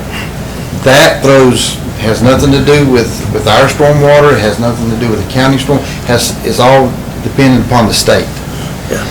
The state says once you disturb over an acre, and you have to consider stormwater measures. So that 1.3 acres we own down there, because of the road that we would have to make to go in there, that's what throws it into the stormwater component. That's on the Henry Chapel. Yeah, on the Henry Chapel portion. And Adrian is correct, we're planning the same footprint, no more, no less, on Gaither Road. We want to make sure, and we had this in the plan, had this in, this is nothing new, this is what we planned. We want to make sure that we screen it, that we don't disturb anything on the back side of it, or on either side of it, We want to have a short driveway in, and the whole footprint will be less than an acre. And It'll how be much- less than an acre on purpose. How many square feet will the facility be? I think it's a little over 1,600 square feet. Okay. It's just a little, and I purposefully wanted to look kind of like a barn or something like that, so it would fit in to places like that, that's a little more rural. And materials, we went through with our planning and zoning to make sure that all the materials meet, that we are planning to use out there will meet our zoning code. Now, switching it to Gaither Road wouldn't require us to meet those, but we want to meet or exceed what we expect everybody else inside the city, because that portion of that property hasn't been annexed, and it's outside the city, and it's outside the ETJ. But with that said, we don't want to change a thing on the footprint. We don't want to change a thing with the elevation. We want it to look and fit in with the community as best it could.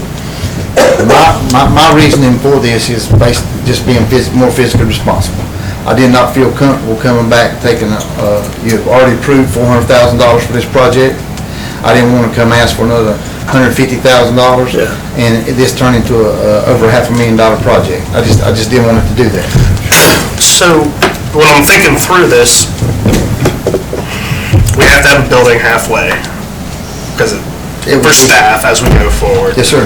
And we were looking at the Henry Chapel site, that's gonna be more expensive, so we're moving the Gaither. As we would expect, there's concerns from the Gaither Road sir. neighbors. It seemed like a lot of their concerns were around kind of the stakes being right up to their property, so maybe they were concerned about it being closer to their property than it actually is. There were some concerns about dumping, but there won't be any There dumping. will not be any dumping, no, sir.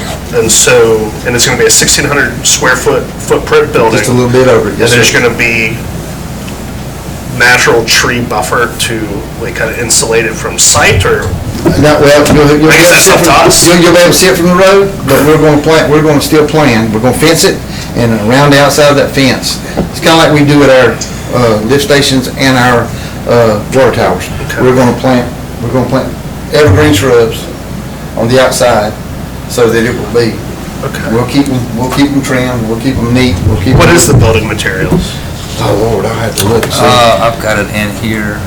It is, Because we went through so many, and I apologize. No, you don't have to know everything on top of your head, I was just asking. You see it on the quote? Anybody, I don't remember what it was. I believe it was hardy plank. It is Hardy hard plank. point, yes, sir. Okay. Fiber cement siding, painted 20-foot tall garage door. Are there any like noises, smells, or anything that are gonna impact the? The only noise you would have is be from, we're planning on keeping a small dump truck there, and and probably an excavator, not a backhoe, a small excavator, there on the trailer. We may have to move some gravel around, pick up pipe. That would be the only noises that would be generated from that side. And that would be mostly during like regular business No, hours? sir, not all the times. We get calls all hours of the day and night. I can't count the times I've been called at 3 o'clock in the morning and had to go respond to something. It's the nature of our business. We cannot not respond to something. Right. So Chuck, the money for this project comes out of water sewer, yes, sir. Water sewer, so the additional $150,000 comes out of that water sewer, Yes. not general fund. Not Jennifer. Okay, I'll be honest with you, I was very much on the fence on this project for some of the reasons that they stated, because I know Gaither Road, this is a very reasonably residential area, and I was worried about trucks going up and down the road. Now, when you contrasted that with this flag lot, you said there were also neighbors here. We have the same number of neighbors, or do we just have a couple of parcel houses on South Point Road? In proximity, probably the same.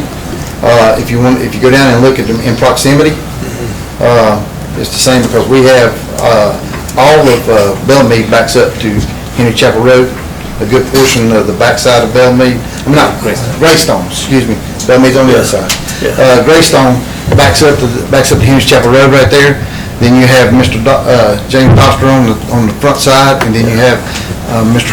James Hanks, well, his heirs now, his wife, and the heirs of his property since Mr. Hanks has passed away. On the other side, then the church, down below it, and the cemetery. In proximity, probably about close to the same number. Well, when you say proximity, let me ask you what you mean, because when I'm looking at this map, I see a bunch of identified parcels right here.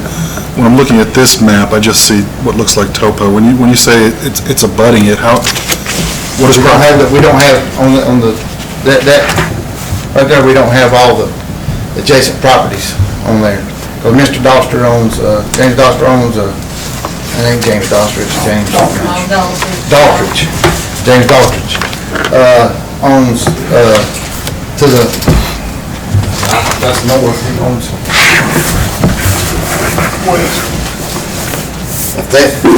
That's north, over here to the, west, he owns that, and Frank's owns that. Then there's church property over here. This is all of the Greystone property in here. All these lots here.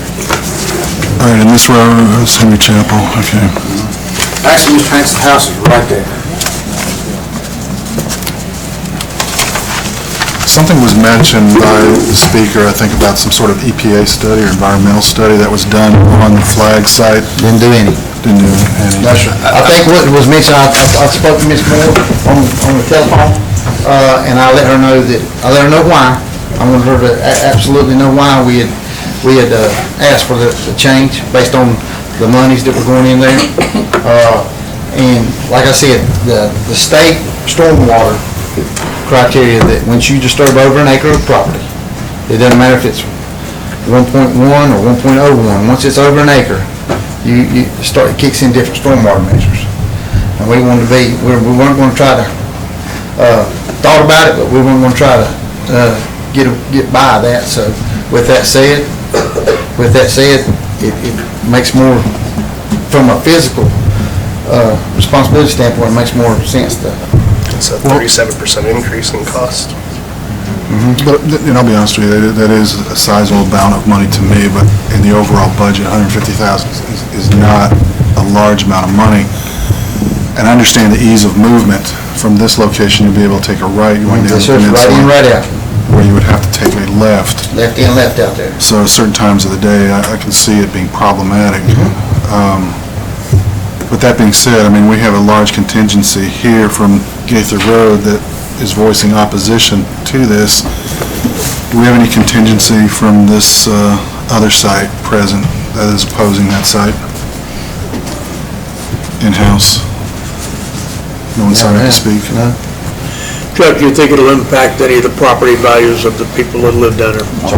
I'm not in real estate. I hate to say that. I couldn't tell you yes or no on that. I'm not in real estate. But what we're proposing is not something that would, I would think, would impact or lower property value, but that's just, we're paying zero taxes on that already. The triangle site, Yes, it's sir. wooded on Google Maps. Is it still wooded? Yes, sir, it's all wood. So it's a wooded area that we would carve into very delicately to put in the footprint of our facility. So it would be well buffered by the adjacent properties on Dovefield Drive. And this is west past Robert Street and Weldon Lane and Washington Street. Well, one thing, just for historical reference to add, when I was on the Park and Rec Board, and that was a while back when we purchased this property, that little triangle came with it, and it was originally slated conceptually to be a dog park or parking lot or something ancillary to the main park. Yeah. And that had been, the carve out for that little piece of property. So, if that at some point does become a park, that little triangle could be useful. I'm trying to balance that against $150,000 and the inconvenience of making a left instead of a right. And I know I voted for it with reservations, but I still have reservations on this property. I feel like we've addressed a lot of the concerns, and we're in government, so we build police stations and fire stations, and they make noise, and I don't think anybody wants to particularly live right next to something, so I'm not sure. I think we should probably just do what's in the best interest of the city and the city's, be prudent with the money. And I mean, it's a 1,600 square feet, and that's like the size of a house over at Adams Bluff. I understand the trucks coming in and out, but it'll be less noise in the park. How much traffic do you think will be generated? From on a daily basis? Yeah. Well, we don't work 9 to 5. 7:30 to 4, probably maybe anywhere from 2 to 10 times in and out of there. Late at night, most of the infrastructure down there right now is pretty new. We respond down there in the last 2 months twice, late at night in that area. But as the infrastructure grows older, we'll have to start responding more often. But it's 6 times a month probably at the max. That's it. After hours. In the future, let me ask you this to forecast out a little bit, because the city grows, and it's going to potentially grow pretty rapidly out on the peninsula. Is there the potential that you're going to have to bring in more heavy equipment to have it available? Do you see us at some point possibly outgrowing this site? We could, yes, sir.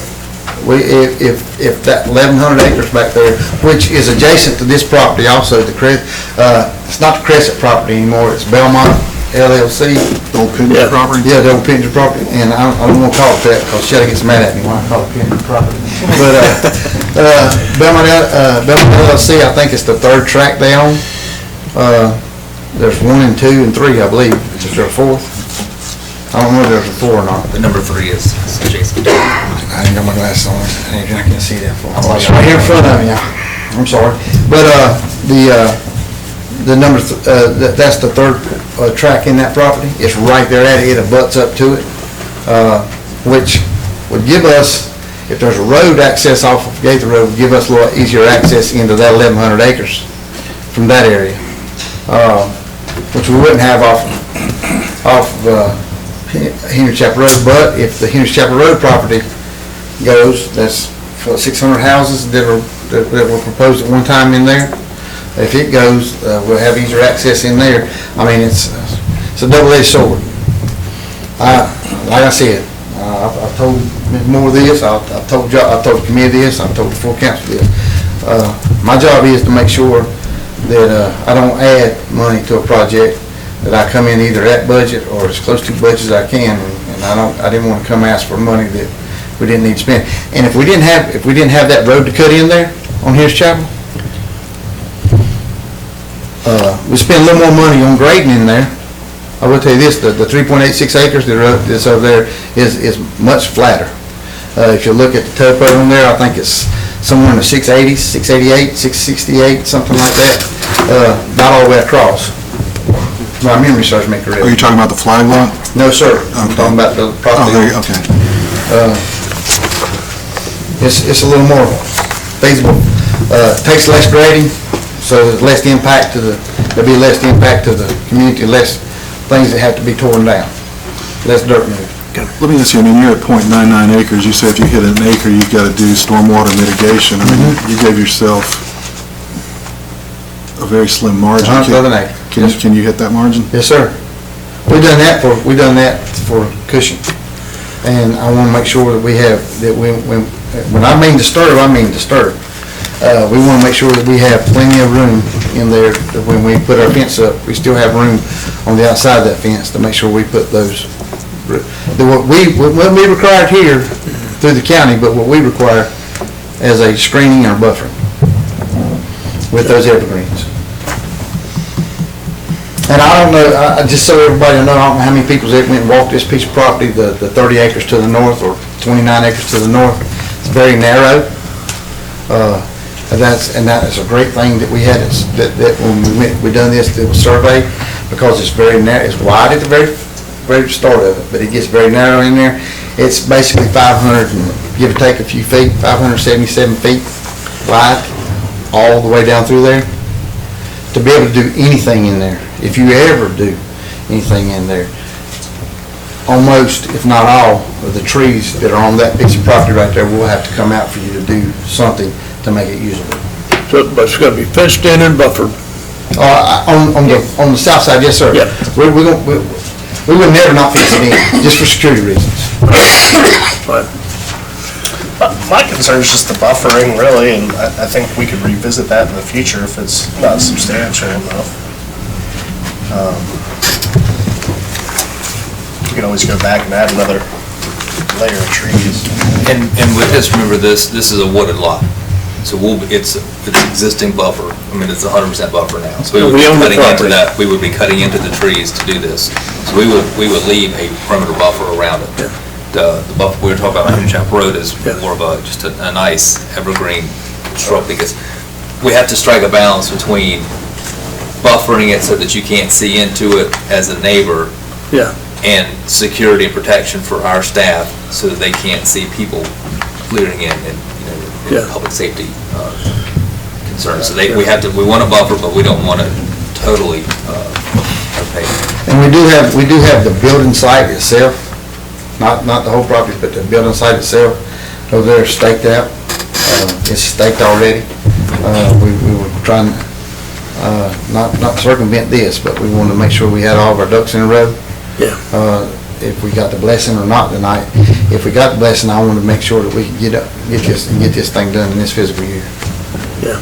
If not, then we need to figure out what we're going to do and where we're going to do it. And we have to come back and go through the process. It will not get done. It may get started, but it won't get completed this fiscal year. All right.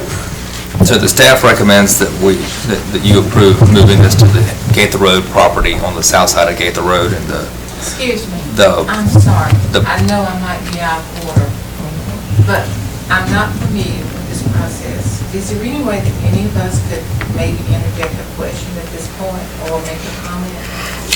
Well, at the beginning of the meetings, we have the public comment where people can make a public comment.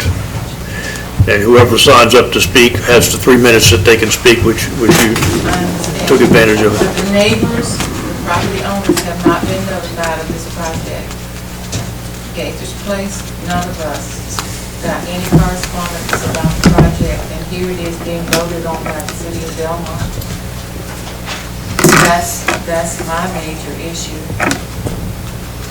And until tonight, we didn't know the location. And I apologize, but to us, this is very, very serious, and I imagine any homeowner feels the same way. We had no idea of the location that knew you were going to vote tonight. None of the Gaither Place, the Franks that you're bringing that road right beside their mom's driveway, they haven't been notified. Let me ask you about that, because she raises a point I had thought of. For something, just an example, like the Chronicle in River West, I think people were notified, and there was public input in the form of neighborhood meetings, so people could be apprised of the project. I'm guessing for something like this, we have no similar action. Yes, sir. So we send out notifications as required by our ordinance and general statutes on zoning changes and any other projects that require public notification. And so this is a construction project of the city, so there is no notice requirement. So it's not like we didn't do something we weren't supposed to do, or that we were supposed to do. We just didn't do something that we weren't required to do. And public notification is always tricky because there's always going to be somebody on the other side of whatever boundary that you put out a 500-foot perimeter. I mean, maybe in hindsight, we should have reached out to all the property owners in this neighborhood. We frankly didn't think that this was going to be terribly disruptive to the neighborhood at either location. And so, in the future, if the council wants us to, we'll notify. You tell me how many people you want to notify, and we'll be glad to do it. I'm glad that you were able to talk to the staff and to notify your neighbors here, so we can have this discussion. And But these aren't all the neighbors. I understand that. Yes, ma'am. So, we feel like we're making the best recommendation that we can as staff and the Water and Sewer Committee. We will not be doing dumping on this site. This will just be the building, the lay-down facility. There will be some noise associated with it.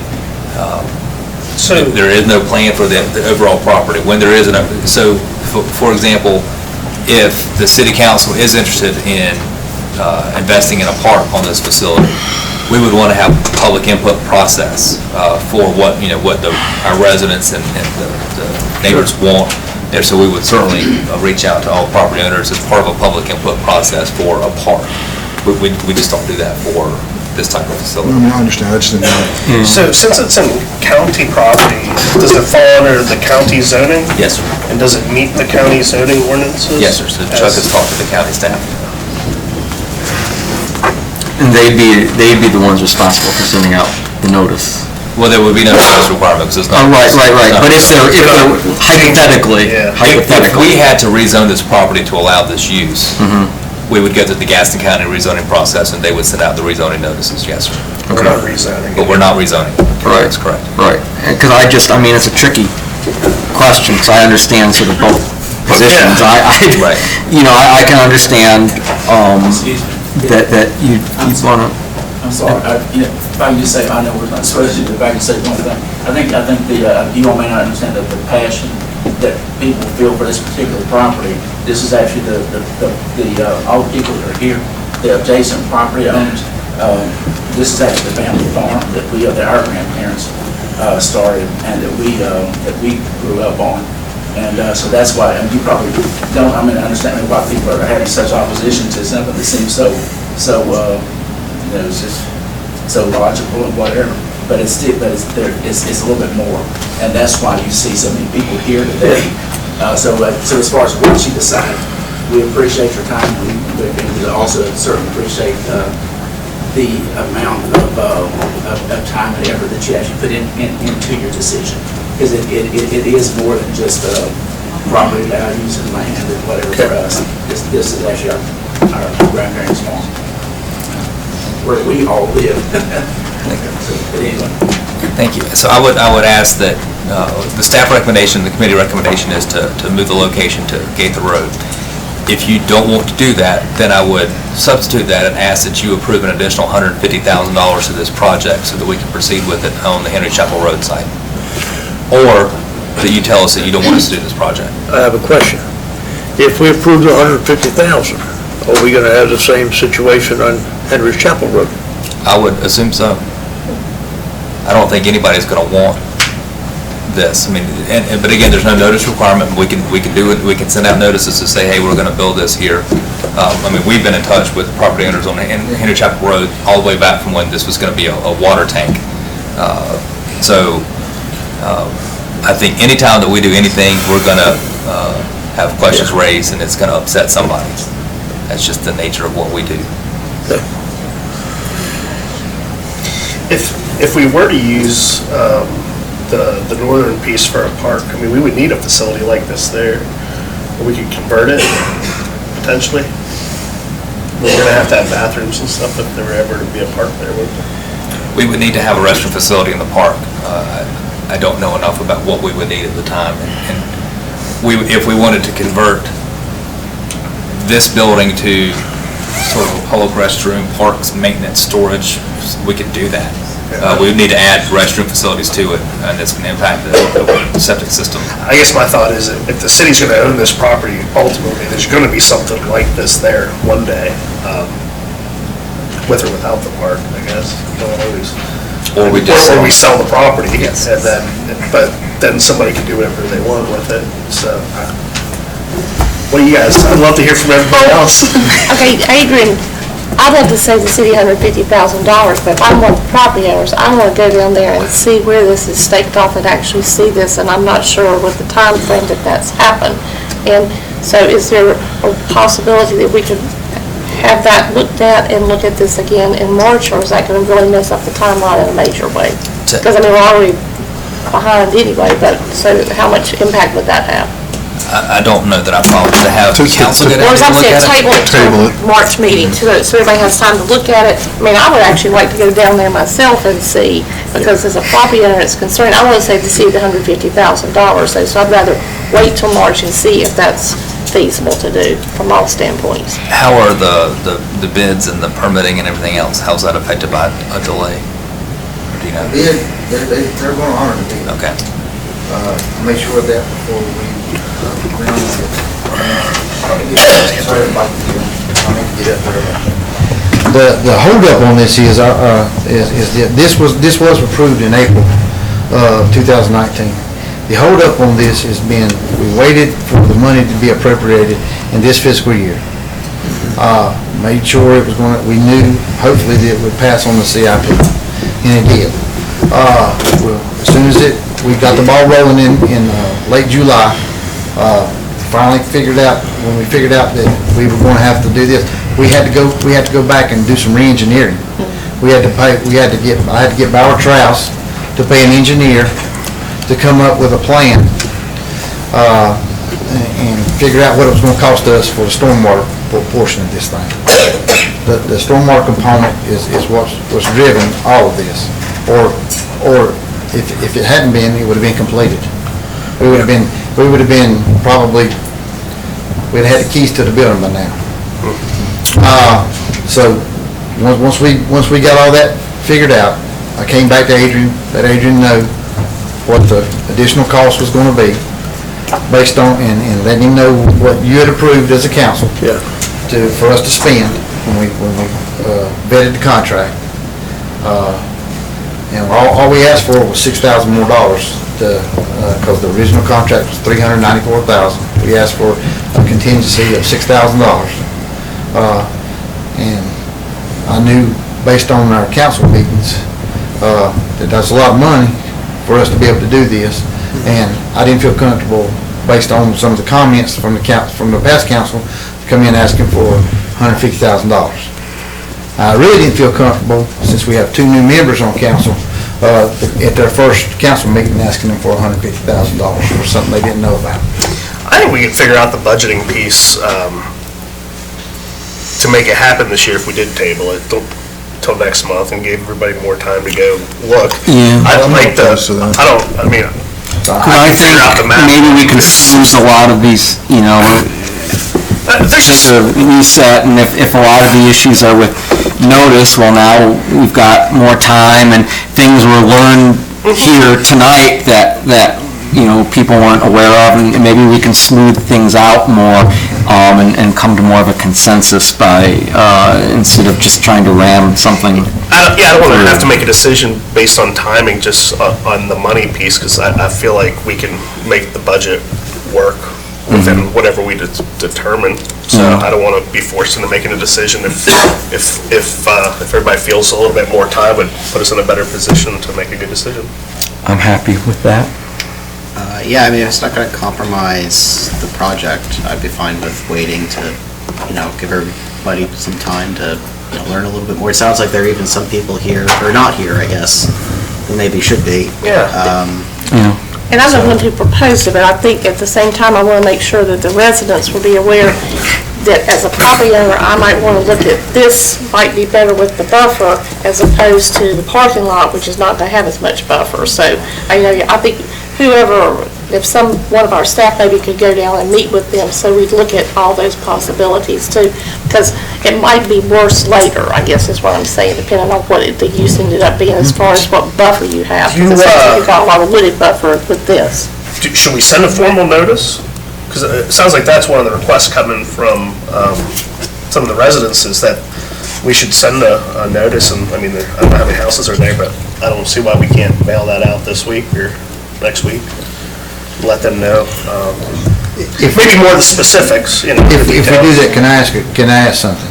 Yeah. If we do that, we need to make sure that we include each adjacent property owner that's touching it. Some of those property owners, Ms. Moore, you correct me if I'm wrong, do not live on Gaither Road. They live in Gaither's place. Yes, ma'am. Grandpa used to own Gaither's place. Yes, ma'am. And their yards are exactly on this little triangle thing. Right. And the Franks have that heritage property the same as we do, but they don't have it family developed yet, like we do. But they were not informed, the people in Gaither's place, that that's going to be right in their backyard. None of us were informed. So what you're saying, Doris, is the ones that are adjacent to the property need to be informed, is that what?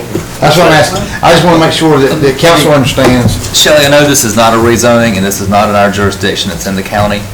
What is our requirement, if this were in the city and we were rezoning, what would our notice requirement be? There would be if it was a conditional zone, there would be a community meeting in which. Well, how far out do we send the notices? 300 feet for the neighborhood meeting, and then we only do 100 feet the adjacent property, so the officials are adjacent property. So if we sent out a letter or a postcard to everybody within 100 feet of the adjacent property, and you said, given the sizes, that's going to capture a lot of people. Yeah. Would that be fair? This Hayden's Chapel site was approved. We were at the meeting when you guys approved the site to be built last year. Our family was here. I mean, we were at another place, but you voted to go on with the project at that time. But the cost of it is $150,000 more, that's the reason why. Yeah. And, you know. We're trying to save taxpayer money. I understand. The fact that no one was informed is the main issue. All right, so I'll make a motion that we table this till March and let staff notify the residents and Just as a question, what is gonna go in the notification? Like, are we gonna have like a, I don't know, just, like, what are you gonna put on the? You said you said it was gonna be I would assume it would be sort of like what, what the normal notice would be if it were a rezone and if it were Shelley can help us with that. jurisdiction. Okay, all right. Martha, do you want to second that? I'll second it, yes. Got a motion and a second, all in favor, say aye. Aye. All opposed? Okay. Okay, we'll wait. That was for the 100-foot The level. next one. Thank you.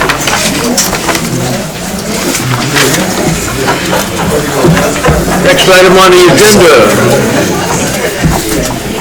is an amendment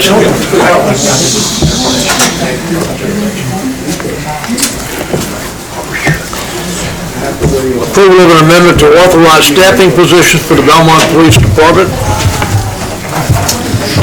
Thank you, Mayor, I left a word out of there. That's an amendment to the authorized position list. Yeah. For the current fiscal year. I'll ask Chief Hawkins to explain this in just a moment. We'll let the room clear.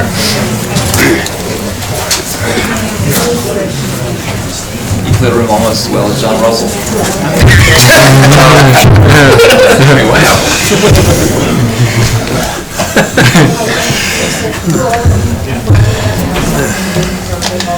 Stays exciting.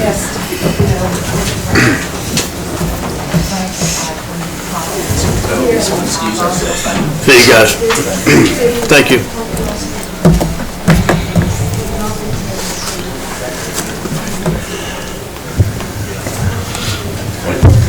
Mayor, council. This is just a request.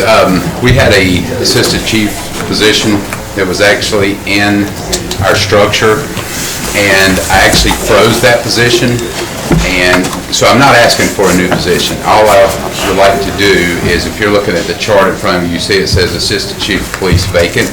That's the position I froze when I took over as chief. And then you look over and see the Support Services Captain is vacant. Yep.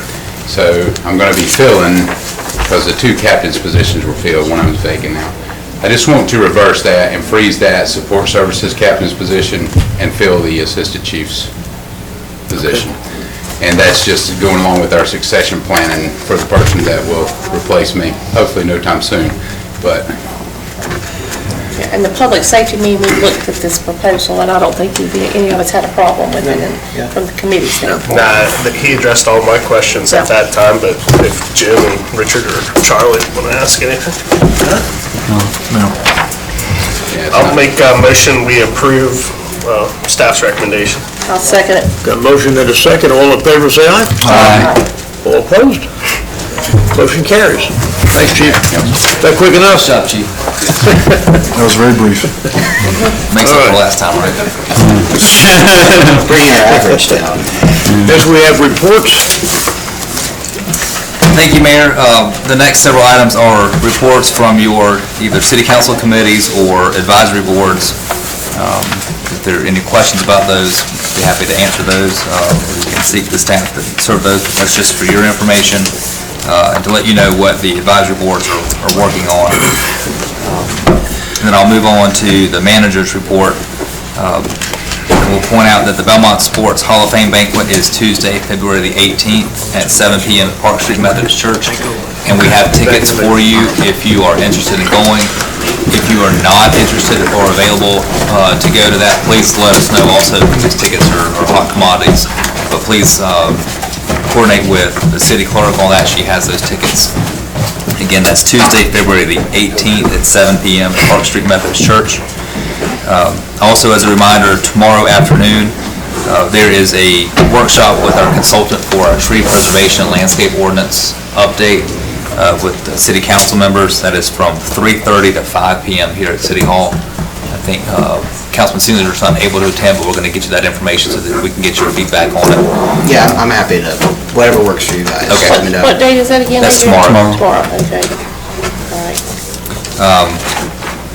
Also, as a follow-up to a request from Councilman Turner last month at the other business about some issues on Dogwood Lane, Public Works staff was able to go out there and fix the stop sign and clear out the clogged storm drain.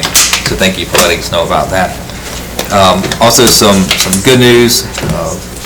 Apparently, Belmont was in the holiday spirit last year, 2019, and spent a lot of money at the ABC store. And so we were able to get a quarterly distribution of $25,324.63 to the city for the second quarter of the fiscal year. So that brings the total distribution to the city at just under $80,000 so far this year. Most of that goes to the city, and it's... That's after they pay the other stuff, right? Yes. Yeah, so they take a portion of their profits and they have to distribute it to various agencies. Some of that goes to the police department for law enforcement and some for alcohol education. The rest goes to the city. So the good news is the ABC store is doing well. So with that, I will end the manager's report. Miss one question. Yes, Good. I'm putting in my calendar, I thought I had in that meeting tomorrow is at 3:30? Yes, sir, 3:30 until 5. Okay, well, I guess that takes us to other business. Why don't we start with Ryan? I don't have any, but this was refreshing versus last month, and so hopefully we can carry this momentum going forward, and I know I'll feel better. I'm sure our staff would echo that too. Yes, thank you. I have nothing. I would just echo what everyone else, or what Ryan said. I was encouraged by this meeting, and I thought it was a good meeting from everyone, that we, listened to each other and respected and made some good decisions for the city. I know we had talked a little bit about, I see Ryan has his little purple booklet, and I talked to Adrian after the retreat, and I said that I would be willing to sort of take the lead on trying to work up a set of rules of procedure that, certainly I present to everyone for feedback, but I'll sort of take the initial laboring oar on that, working towards developing, and some of these things are, well, that's just the way we've always done it, but let's try and come up with a working set of procedures. And then, I know we didn't get to some of the additional topics that Richard and Mark and I had proposed for the retreat, which is fine, because I think the time we spent and what we worked on was time very well spent, because everything else sort of flows from that. But certainly I know we want to talk about the transportation bonus, some of the speeding issues, and affordable housing are issues that our constituents have brought to us and hope to address it at a future point. Well said. You sound like an attorney. I'm working on it. He's practicing. You want me to be next? Unless you have something. Yeah, go ahead. Adrian, what would be the best option for us to get DOT to put the proper signalization at the Harris Teeter stoplight, since we know we don't have what we need. Would it be better for you to write something or talk to them, or do we need to do something as a group? I would suggest that so you brought this to Mark the... Stafford Right. explained to me what happened is we have a standard stoplight. Okay, if you get one that has time of day involved in it, then they could set it up so we don't impede traffic in the morning at school time or in the afternoon or whatever times that are the heavy traffic times, to the extent we are now, because what's happening now is tripping every one car. In other words, one car pulls up, it trips it, which is not effective as far as moving traffic. So I thought we had something that was, a higher end, so to speak, type of piece of equipment, and we do not. And we need to have that type to do what we need to for our traffic. So I have carried your concerns to NCDOT Division Okay. 12, and they have investigated, and they said that it's operating as designed. Yeah, but we don't have the right So thing. if the design is wrong, Right, then the that's design a is wrong, different yeah. question. That may be something we want to bring the proper NCDOT staff to maybe the Transportation Committee and have them have a good discussion. Okay. That way they're very clear on what you need, and that they can respond. Yeah, he claimed he'd put us on the list, but I don't trust that. I want to make sure we're on the list. Not to skip anyway, but our school board member, Justin Davis, had some ideas too for down there with some of the lighting, if you could talk to him, because I don't understand all the moving parts, but I think he'd be more suitable for you. That's all I have. I'm not opposed. I think that's a good idea, but I will say my experiences on the MPO and with DOT is they are very entrenched with process and matrix, and it can be very difficult to move them from their position, but not to say it can't be done. I think we need to get them in here and make it clear. Yeah, we're talking about a piece of equipment, so that hopefully is not a big deal, but we'll see. Okay, thank you. Well, actually, two things. I've heard a lot of good things about, I know our police department's been very busy lately, and I've got a lot of just good comments about that, so just wanted to pass that along. And also thank you from myself as a concerned citizen, so. And also, Jim, if you need any help with the rules, that's also something I'm willing to pitch in, and Okay. I've already read through half the book, so. Yeah. I haven't made it all the way through, but... Yeah, so just let me know. There's going to be a quiz at the end, so make sure you read all of it. Did you tell everybody about the tickets for the sports Hall of Fame banquet? You Yes. did? Okay. I gave each person a ticket today. We'll have an unusual addition to other business. The city attorney would like to present some information that was requested. Councilman Saylor Drilling opinion on the statute he raised on the Chronicle last week. Just wanted to pass that.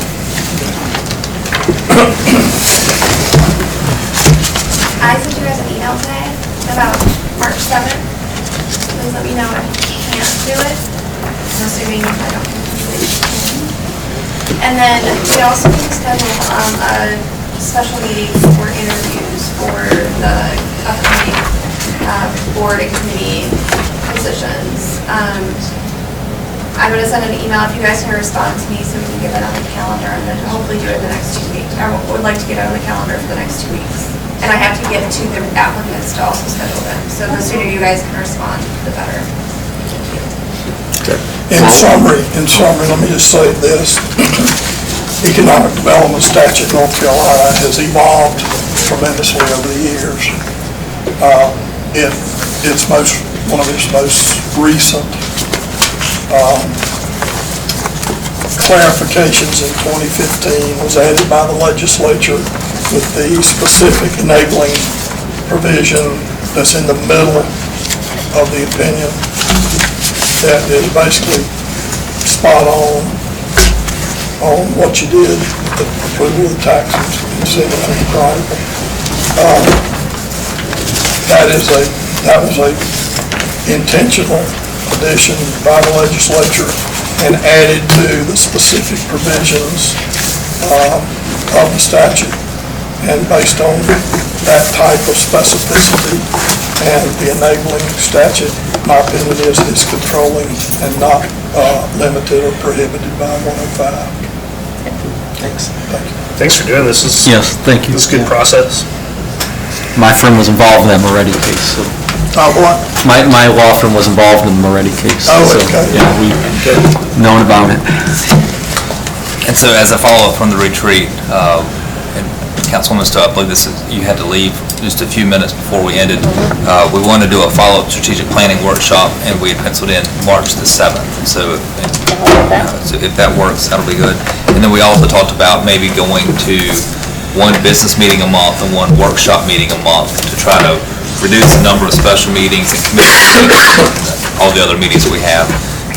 And we had just sort of thrown about, keeping obviously the regular meeting schedule as the first Monday of the month. Would the third Monday of the month work as a workshop discussion meeting as needed? Check your calendars and just get back to the city clerk if you would. Third Monday would be okay with me. What's the kind of length of time and kick time of, like, when would it start? I would love to do it at noon, and we could just talk and have lunch, but I know that that's probably not for everybody. I second that. That would be perfect for me. But probably 4 or 5 in the afternoon, if that, depending on your schedules. I would like to keep it at an hour, hour and a half. This would be really as an opportunity for you to have more in-depth discussion on the front end of items before we just bring it to you Right. For action. I think 4 o'clock would make it easier for me. I don't know that we need to wait and do it at 6:30 or 7 o'clock at night. I'd rather just do it at the end of the business day, and maybe have it at TechWorks. His schedule would be the one that would. Yeah, I mean, as long as I've got enough, like, as long as we're not planning these things like 2 days beforehand. Right, so if we can just have a regular third Monday of the month. Yeah, I would that can give you work enough around notice? that. Yeah. And I have no idea what's coming up for the March meeting other than what we've tabled for tonight. That'd give us time if we had the third meeting. We could start this in March. If you look at our first sort of workshop meeting would be the third Monday of March. Towards April. Looking towards the April meeting. Okay. And probably that might be a little small introduction to the budget workshop, or it could be an opportunity to talk about some of the things we weren't able, that are stuck in the parking lot from this weekend. But I mean, the overall goal being to try to incorporate issues from water and sewer and public works, to have discussion in broader terms and maybe eliminate some of the special Right, meetings. so it could be that instead of having the Public Safety Committee or the Transportation Committee or the Water and Sewer Committee, and only 3 of you know about these issues and it's sort of in depth, and then you hand it to the 3 of you a few days before the meeting and ask you to get up to speed. This would be an opportunity for all of you to know about all the issues and to chime in and provide input. And so that if you do hear from the public about some things, you can bring that to the table earlier in the process. And I want to make sure that you have the information you need to make a good decision at the council meeting and you don't feel like it's rushed. So we can have time. I don't want to draw things out because we've got a lot on our plates, but this would be a good opportunity to kind of flesh out some issues and to bring up some things that maybe don't need immediate city council action, but we need, like housing affordability, that need to be on your radar so that we can make some plans for future workshops or discussions. I think it's a good idea. I think we'll get some. And it'll be a lot less formal than. I think it'll give us a time to interact with each other on the issues. I think so too. Before we're up here in front of everybody, which hopefully can help us. I think it'll expedite things. Help us, be better at listening and communicating. With my schedule, there may be some times that I can't do that, but generally speaking, I think it's fine, so I think go ahead with that.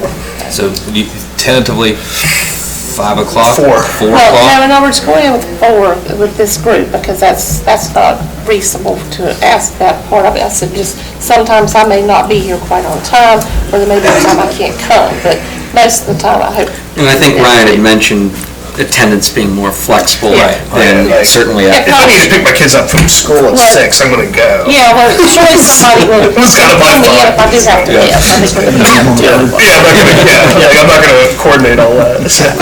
All right, we got a closed session, Thank but I you. want to mention, we are Beef City, right? Yes, sir. Honey Beef City. Yes. This guy sent me this email, Bill Blackett, who lives on Lexington Street. Yes, sir. You know him? Yes, sir. He's talking about having some type of hives and stuff like that. Okay. Okay? I'll get that to you when we get done with the Okay. meeting. So, all right. Kids in there, really look at it. We're done with the HOA at Eagle Park. But, So making us do all their dirty business. She gets so many requests. That's right, they put their quota. Do we need to have So we need to go into, Motion to go into closed session, to get an update on a personnel matter and include Chief Hawkins, in that, and this is for the personnel matter, so it falls under the subsection A1 of statute 143-318.11. I would move to go into closed session to discuss the personnel matter pursuant to the statute that Adrian just cited. I'll second.